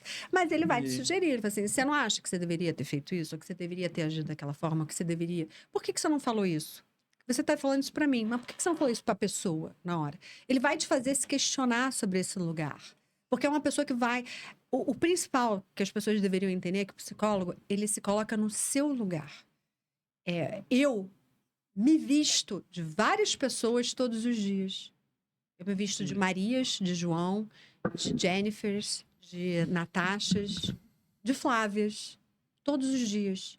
E o meu lugar é entender o sofrimento ou a alegria, o sentimento que aquele paciente está sofrendo. E por que ele sente daquela forma? Por que ele não sente igual eu, Flávia, pessoa, sinto? Por que ele não tem uma reação que eu, Flávia, teria? Ele está na reação dele. Porque na perspectiva dele, aquilo mexeu de uma outra maneira, aquilo tocou num ponto que, para mim, Flávia não é sensível, mas para ele é sensível. Sim. Então, o psicólogo, ele está ali. Quando ele te sugere alguma coisa, ele não sugere porque é o que ele faria, mas é porque ele enxerga a tua perspectiva e sugere algo que você deva fazer, ou que você deva sugerir, ou que você deva refletir sobre algum assunto na sua perspectiva. E não é porque ele é melhor do que você. É Perfeito. porque ele entende, porque ele estudou. Perfeito. Ele conhece como as pessoas são, todos são, e ele tá te entendendo, ele tá aprendendo. Vamos evoluir. Pô, eu sou uma pessoa diferente, Diego. Vamos evoluir. E, inclusive, em relação a isso, até por causa da minha pessoa, aquela frase, é tarde para começar, o que você acha disso? Porque assim, eu nunca fiz terapia na minha vida e comecei a fazer tem 2 meses. Sensacional. É tarde ou não é tarde? Não é tarde. Vou dar um exemplo para vocês. Meu marido está aqui de prova. Eu comecei a atender uma senhorinha de 80 anos. fazia atendimento domiciliar, né? Porque ela não tinha condição nem de ir. E online para ela era impossível, né? Como é que eu ia fazer para a mulher me atender? Nem que fosse no WhatsApp, ela já era difícil. Eu fiz domiciliar com ela. Com 80 anos, ela começou a fazer terapia. Ela era professora de alemão, catedrática aí de escola famosa aqui do Rio e tal. E queria fazer, porque estava tendo questões muito complicadas com o sobrinho dela, com quem ela morava junto, isso aqui. 80 anos. Não foi 20, 50, não, 80. Porque ela queria se entender, ela queria ter uma qualidade, ela não estava conseguindo. Ela falou, olha, quando ela me procurou, ela falou, fulana que me indicou você, falou que você é muito boa e tal, não sei o quê, que você é professora, assim como eu. Achei legal porque é muito interessante isso. Ela quis buscar a identidade dela em mim, né, e tal. Você é professora como eu e tal. Então, eu acho que pode ser, mas eu não vou poder ir. Você tem alguma condição de vir até mim e tal, não sei o quê, não sei o quê, não sei o quê. Isso é muito interessante também. E 80 anos de idade, eu acho que nunca é tarde para a gente melhorar, para a gente aprender muito sobre a gente, porque terapia, eu gosto muito de dizer que a gente aprende muito sobre a gente, nossos limites, aquilo que a gente está disposto ou não a fazer. Todo mundo, né, todo mundo fala isso, todo mundo deveria fazer terapia. Eu não acho que todo mundo deveria fazer terapia, como psicóloga, eu não acho. Isso daí seria uma outra pergunta. Eu não acho que todo mundo deveria fazer terapia, porque nem todo mundo está preparado. Não é porque que as pessoas não deveriam fazer, é porque as pessoas não estão preparadas. Para você fazer terapia, você tem que estar consciente do que você vai se olhar no espelho. Eu gosto muito, tem um quadrinho no meu consultório que eu acho sensacional a frase. Quando eu encontrei, eu imprimi e botei no quadrinho de propósito. Terapia nada mais é do que você convidar você mesmo para se sentar à mesa. Pra você bater um papo. Aquela mesa de cozinha, eu adoro, pelo menos. Sentar na mesa da cozinha com a minha mãe, cansei de passar a noite. Que aí você fica a cadeira dura, horrível. Batendo papo, tomando uma Coca-Cola, tomando um cafezinho, comendo um biscoitinho, uma pizza aqui. E batendo papo e falando. Aí, às vezes, o assunto fica nervoso. Às vezes, o assunto fica triste. Às vezes, o assunto fica engraçadinho e tal, não sei o quê. É sobre isso. Só que a terapia é isso com você mesmo. E nem todo mundo está disposto a eu me olhar para mim mesma, bater um papo comigo mesma e encarar os meus defeitos, encarar as minhas qualidades, assumir as coisas para mim e falar, porra, é isso mesmo que eu queria, mas eu não falo para ninguém porque eu tenho vergonha de ser essa pessoa, eu tenho vergonha de assumir que eu quero isso, tenho vergonha de pensar dessa forma, porque isso não é politicamente correto, porque isso não é aceito pela sociedade, mas isso sou eu. E aí, eu vou fazer o quê? Vou me esconder pro resto da vida? Vou ser infeliz pro resto da vida? Vou deixar de ser quem eu gostaria de ser? Eu tenho uma paciente trans que eu acho sensacional, que ela, quando começou, ela ainda não tinha assumido, né? A identidade nova dela. Mas estava se descobrindo, se questionando, já estava com alguns indícios, algumas coisas que gostava, que não gostava e tal, não sei o quê. E ao longo dos anos vem, e hoje em dia até o nome na carteira de identidade ela já trocou. Legal. E ela falou assim, você sabe que isso aí é uma conquista, não é minha, é nossa, porque você que me ajudou a chegar lá. E eu falo para ela, não, isso aí é uma conquista exclusivamente sua. Eu fui o acesso. A forma como você encontrou para chegar lá. Mas é uma conquista só sua. Eu não tenho vitória nenhuma aqui. A minha vitória é você me permitir conhecer a tua história e poder fazer da tua história uma questão que até no meu coração aquece. Mas o que você conquistou foi você que teve a coragem, cara. Nossa, não fui eu que transferi para você a minha coragem. Ó, toma aqui minha coragem, vai lá e faz. Não. Foi você que construiu essa coragem. Eu só fui o acesso. Você só ativou aquela coragem nela. Eu fui a ferramenta. Ela precisava apertar uma porca, um parafuso na parede. Eu fui só a ferramenta que ela pegou para ir lá apertar, porque a porca já era dela, a porca já estava ali para ser apertada. Nossa, e ela só não sabia como apertar. Talvez com a mão não desce, ou de outra forma não desce. Ela precisava de mim como ferramenta para aquilo acontecer. Então é muito sobre isso. Terapia é muito sobre isso. Eu gosto de dizer que o psicólogo, ele tá ali numa posição para o paciente usar ele. E não ao contrário, como as pessoas pensam, que o psicólogo vai usar o paciente, né, para poder mudar o mundo, mudar as coisas. Não. É o paciente que usa o psicólogo. O psicólogo é uma ferramenta que ele se coloca ali desnudo para o paciente e fala assim, me use como você achar melhor. Só tem um porém. Por mais que ele seja a ferramenta, é o psicólogo que indica por onde que a gente vai para me... É meio que uma bússola. É sobre isso. Eu gosto de pensar que eu sou um norte para as pessoas que me utilizam. Só que você tem que saber me utilizar. Do contrário, você vai estar me utilizando de maneira errada. Então, não vai chegar no norte. Vai para o sul, vai para o leste. Por isso que a pessoa tem que estar consciente e preparada para começar uma terapia. Por isso que a pessoa tem que querer. E por isso que eu digo que terapia não é para todo mundo. E estudar um pouco antes de começar, né? Eu Você acho. tem que entender. Eu acho que minimamente você ouvir alguém que faz terapia te falar como é a terapia dela. Ou então, minimamente, ler. Assistir um podcast, né? Panorama Podcast, É sobre isso. Para poder se motivar até e falar, não é para mim, não é? Não tô nesse momento, sabe? Por isso que eu falo, quando todo mundo fala, terapia é para todo mundo deveria fazer terapia. Concordo até que todo mundo deveria fazer terapia, mas fazer terapia de qualquer jeito não vai solucionar. Eu já tive pacientes, como acho que a maioria dos psicólogos, que começaram uma terapia, foi levando e provavelmente não deu em nada. E o paciente parou a terapia porque ele não se permitiu entrar em terapia. Porque tem isso também. Não é porque Sim, você está fazendo terapia que você está em terapia. Forçado, né? Forçado ali. Mas teve algum momento que você falou assim, pô, não tá legal. Vamos encerrar por aqui. Ou ele que teve... O paciente que teve que tomar essa decisão. O que a gente tenta como profissional, você não desiste do paciente nunca. Então, a não ser que o paciente desista dele, eu não tô aqui no lugar de dizer para você que, olha, não tá legal.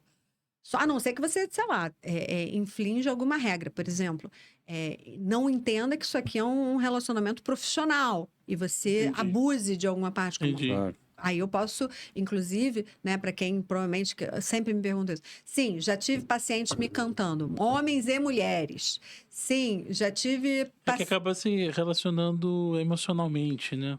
Confunde o carinho, a psicóloga que traz o carinho, o acolhimento, com a psicóloga que não é psicóloga, que é uma pessoa, uma profissional. Entendi. Entende? Tipo, eu jamais poderia fazer a terapia do meu marido. Inclusive, acho Ele já que devo pediu, ser já pediu? Acho que devo ser uma pessoa muito complicada para ele conviver com, porque eu trago problemas de todo mundo, né? Eu acho que ele fala isso na terapia dele. É sobre isso. Ele já fez terapia. Então, assim, é interessante as pessoas entenderem que esse profissional, ele vai sempre querer te ajudar ao máximo. Se ele não está conseguindo te ajudar, ou talvez não deu o clique, não deu a conexão, que a gente gosta de dizer a transferência, né? Que é onde você transfere muita coisa para o teu profissional e o profissional faz a co-transferência. Ela transfere de volta para você e consegue haver o vínculo, a ajuda, porque um ajuda o outro. Quando isso não acontece, não digo que é só por parte do paciente também não, tá? Tem muito psicólogo que tem, às vezes, uma dificuldade de criar esse vínculo, criar essa parte. Você tem que ter as técnicas, os meios de fazer o paciente se abrir. O nosso principal trabalho é, logo de cara, nas primeiras sessões, fazer com que você se sinta confortável comigo, como se você me conhecesse há anos, para me contar seus maiores medos, seus maiores desejos, seus maiores segredos.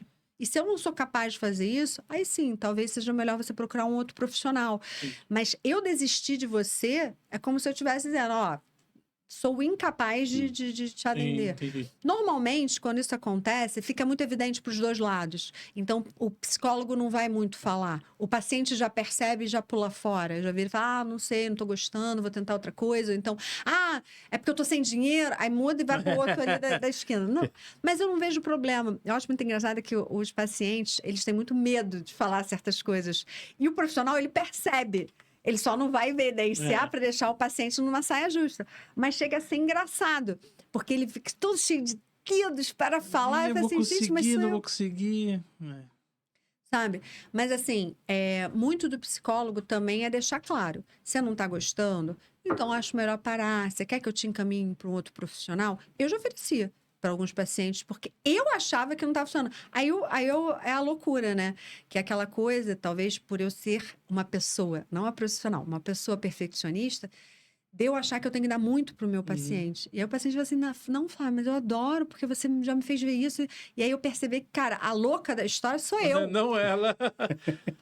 A doida da história sou eu, que o paciente tá achando ótimo. Eu que tô achando ruim, porque eu tô me cobrando de entregar mais, de dar mais, não sei o quê, e não tô conseguindo. Talvez para mim, no meu crivo. E não é isso que às vezes o paciente precisa. Então a gente tem, por isso que é importante o psicólogo fazer também a terapia dele. Porque às vezes ele tá jogando para o paciente uma questão que é dele, não é do paciente. Uma questão que, por exemplo, julgamento. É uma coisa que é típica, né? Que chega no... Ah, mas você vai me julgar se eu falar isso. Não vou. E se eu te julgar, é uma questão minha, que eu tenho que levar para minha terapia, não para sua. O julgamento, caso eu venha a fazer, erro meu. Que aí eu vou ter que trabalhar isso na minha cabeça, lá na minha terapia, como paciente, aí não mais como psicóloga. O julgamento aqui não pode acontecer. A gente é treinado, a gente faz uma faculdade, faz depois pós, um monte de coisa, exatamente para aprender a não julgar. É natural do ser humano julgar? É natural do ser humano julgar. Mas eu tenho que saber aonde que esse julgamento é sobre mim e aonde que é sobre o paciente. Eu tenho uma curiosidade, Flávia. Claro, manda bala. Eu posso considerar a primeira terapia o confessionário da igreja? Porque você vai lá fazer uma confissão e vai estar Mandou bem agora. vai estar ele te ouvindo. Então ele vai também te aconselhar, né? Vamos dizer assim, muito entre aspas, né? Cara, você tocou num assunto muito sensível e muito obrigada por tocar nele. Sabe por quê? As pessoas confundem muito, principalmente num momento onde a gente vive com polarizações com relação à idealização política e religiosa. Sim. Que, infelizmente, em algum tempinho muito recente, se misturou aí, né? Uma galera misturou política com religião, né? Andou falando umas coisinhas por aí. E quando a gente fala de psicologia, são dois assuntos que a gente não pode misturar com o paciente. É política, por motivos óbvios, e religião. Eu não posso, porque a minha fé, de alguma forma te influenciar dentro dessa fé. Então, um pastor... um padre, um rabino, eu não sei como é que é o do muçulmano, mas o cara lá do muçulmano, tá? Não pode fazer a terapia de quem quer que seja ou ser considerado um psicólogo, um terapeuta dentro daquela. Uma das coisas que mais eu tive problema durante a faculdade, quando eu era aluna, foi que eu via um padre franciscano e eu via uma menina que era de uma igreja evangélica, estavam fazendo a faculdade para trabalhar dentro das suas congregações. O Conselho Federal de Psicologia deixa claro, você não pode, isso é crime, você misturar um assunto com outro. Eu não posso, numa sessão de terapia, trazer qualquer que seja, algum resquício que seja, na minha fala ou na minha conduta, ligado a alguma tendência religiosa ou alguma coisa ligada a alguma tendência minha política. Tá? Então, assim, quando a gente fala de um confessionário de igreja ou numa igreja evangélica, aqueles grupos de apoio, não sei o quê, aquilo ali tem que ser encarado como algo ligado à sua espiritualidade. Eu gosto muito quando algum paciente pergunta, mas você tem religião? Eu falo assim, sim, eu sou espiritualizada, mas me limito a falar isso. Eu não falo se eu sou católica, se eu sou cristã, se eu sou evangélica, se eu sou muçulmana, se eu sou macumbeira. Gosto de tudo. Inclusive, eu, Flávia, pessoa, já frequentei centro de umbanda, já frequentei terreiro, já frequentei igreja católica, já frequentei igreja evangélica, batista, por uma questão de ser espiritualizada e gostar. Que a minha religião é ter fé e acreditar nas coisas boas da vida. Não critico nenhuma, não tenho questão nenhuma. Tenho questões, sim, quando eu vejo que as pessoas se utilizam disso para catequizar ou para dominar outras pessoas. Como eu tenho o meu viés por ter feito formação em psicanálise, Freud tem um texto maravilhoso que talvez te responda muito sobre isso, que parece que ele escreveu ontem o texto, né? E o texto tem mais de 100 anos. Que chama Mal-Estar da Civilização, aonde o Freud ele deixa claro que a religião e a política foram criadas pelo homem para dominar outros homens. Então, que essas duas coisas, porque Freud, por mais que nasceu num ventre judeu, ele era ateu. Ele não acreditava em nenhuma dessas duas coisas. Ele acreditava que as pessoas queriam simplesmente dominar outras pessoas. Através da fé. Através da fé e através da política. Então, nesse texto, ele dá um show, deixando claro o quanto isso, ou para o muito, ou para o mínimo, no caso, ou para o fanatismo, ou para a negação, Com é certeza. tóxico. Com certeza. Então, vendo por esse viés e pelas diretrizes, né, do Conselho Federal de Psicologia, religião, eu não posso considerar que um confessionário é um início de terapia. Porque aquela pessoa que está ali do outro lado, seja padre, pastor, o rabino, o que quer que seja, ele não está preparado tecnicamente, profissionalmente Sim, falando, entendi. com os recursos que eu precisaria. Ele está ali para falar sobre a abordagem dele, sobre um viés dele, sobre alguma coisa que, inclusive, ele vai querer me convencer das ideias dele. Vai acabar te envezando Ou pra se alguma ele coisa. passou por uma faculdade e tá usando isso, é como você falou, É muito pior. é crime, né? Isso, para mim, me chocou muito. Até mesmo porque essas duas pessoas, né, que eu comentei aqui, que eu vi durante a faculdade, sendo aluna, o padre Francisco, ele ia vestido. Aquela roupa toda marrom. A menina teve uma aula que uma matéria chamada Sexualidade Humana, onde a gente abordava toda a maneira como a psicologia enxerga a sexualidade humana. A gente falou sobre trans, falou sobre um monte de coisa para entender o psicológico de tudo isso. Desde a criança em formação, quando a criança descobre o sexo, descobre o pintinho, descobre, né, o cocô, descobre o corpinho dela e tal, até a parte mais evoluída, quando você vai falar sobre a sua sexualidade, sobre o seu gênero, sobre como você se vê, sobre como você quer que os outros te vejam e tudo mais. E ela tinha discussões homéricas que atrapalhavam, inclusive, a aula do professor, porque ela não queria aceitar. Ela achava aquilo absurdo. Porque a religião dela não permitia. Exato. E aí chegou um momento que eu virei para ela e falei assim, então eu acho que você escolheu a matéria errada. A treta aí, ó. Eu acho que... é quase um Rolou a Big Brother. treta. Eu falei assim, acho que você escolheu a matéria errada, porque essa é uma matéria eletiva, você deveria ter escolhido uma outra matéria. Ah, mas ele não pode... Eu falei, poder, ele pode. Ele está total no direito dele, ele está ensinando, ele não está dizendo que ele quer ou que ele acredita nisso, ele simplesmente está ensinando. A gente tem que conhecer para poder atender os pacientes no futuro. Então, assim, tem certas coisas que eu acho que, assim, dentro da psicologia tem que haver um muro, não é nenhuma barreira, um muro separando religião e política para você poder atender melhor o teu paciente. Nunca me esqueci do dia que uma paciente do projeto entrou em contato e me perguntou, não, porque antes de eu ir para consulta com você, eu queria saber em quem você votou na época. Nossa. Caraca. Aí eu virei e respondi para ela. Voto é secreto. Eu falei assim, primeiro, o voto é secreto, então eu não tenho obrigação nenhuma de dizer quem eu votei. Porque se você votou em XYZ, não sei o quê, eu não vou conseguir fazer a terapia com você, não sei o quê, eu não sei quais são os seus ideais. Eu falei assim, mas exatamente por isso. Você não tem que saber quais são os meus ideais. Eu tô aqui para te ajudar com o meu profissionalismo, com a minha ética, com as minhas técnicas. E não com as minhas escolhas pessoais como ser humano. Acho que por aqui a gente termina, porque agora quem não quer fazer a sua terapia sou eu. Que maneiro. Eu hein? acho que você tem Isso que é procurar, muito bom, né? sim, uma psicóloga para entender como é que... Até isso daí que você tá falando.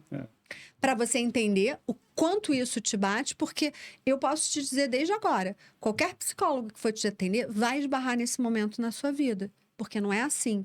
Eu não tenho que te dizer em quem eu votei ou deixei de votar. Se isso é uma questão para você, vamos trabalhar isso em terapia, vamos bater um papo sobre isso. Agora, não é me questionando que isso vai ser resolvido.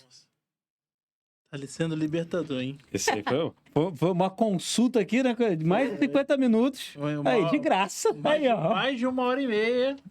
Terapia, como é que é? Terapia para todos, só que foi no preço mais Mais em conta. mais em graças a conta, né? Mas então, Flávia, a gente... Acho que já deu nosso tempo, mas a gente vai ter que fazer agora Tem que fazer uma parte 2 aí. Parte 2, porque tem muita coisa, né? Tem muita A gente coisa não ainda pra falou o falar. negócio lá da La Hound, da sim, comunidade. sim. A gente não Tem outras puxou. coisas que a gente queria conversar até sobre nossos filhos e tal, sobre criança em isso, tela e criança. tal. Pô, tem muita É coisa, muito mas a gente vai ter que chamar ela de novo mesmo. A gente tem que chamar você de novo, sim, com certeza. Porque já estamos quanto tempo aí, ô Natanzinho? 1h42. já. Quando passou muito rápido. Passou muito mesmo. rápido. Foi muito bom. Aquilo foi uma sensação muito boa.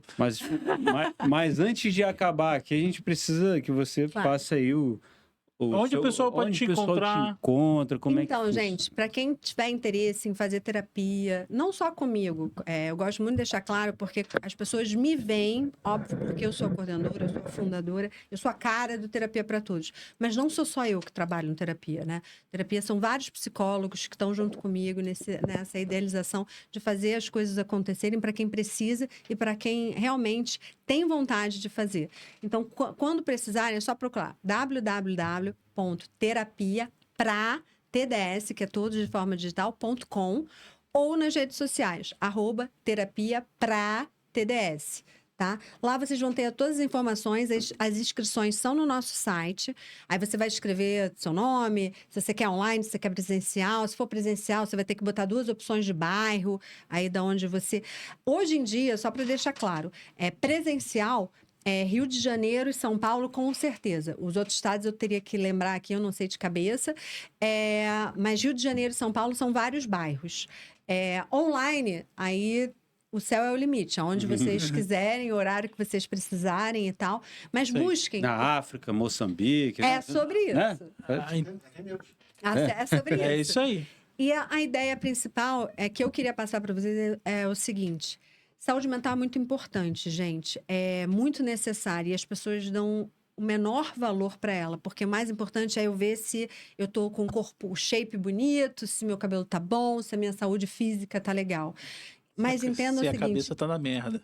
se a cabeça estiver ruim, o corpo vai ficar ruim, porque o corpo fala, o corpo grita. A gente vai engolindo, chega uma hora que explode e aí não dá mais. Porque aí eu vou ficar com febre, ou eu vou começar a ter dor de coluna, dor de cabeça, cabelo vai cair e aí não vai dar certo. Então se cuidem também mentalmente, porque o corpo pode estar, às vezes, nem tão bom, mas se a cabeça estiver ruim, vai estar tudo uma merda. Isso é verdade. Isso é verdade.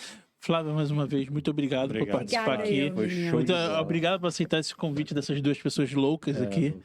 Não, 3, tem um cara ali Tem um atrás cara da câmera ali, ó. Nathan. E também quero agradecer a vocês de casa que está aí até agora assistindo a gente. E também para avisar uma coisa muito importante, que hoje batemos 6 mil 6 mil, inscritos no caralho. nosso canal do YouTube. E quero agradecer a vocês aí de casa também. E também, muito importante, pixpanorama@gmail.com Isso e aí. também nossas redes sociais, panorama.pdc, em qualquer rede social. E também não esquece de se Botãozinho aqui, inscrever, Botãozinho pra compartilhar, acompanhar a gente, né? né? Sempre Inscrever, convidado compartilhar, top. mostrar para os seus amiguinhos, que isso é muito importante também, tá? Isso aí. E até já. Um grande beijo da já. gente. Um abraço. Tchau, tchau. Tchau, Flávia. Tchau, tchau, galera. Valeu! Gente.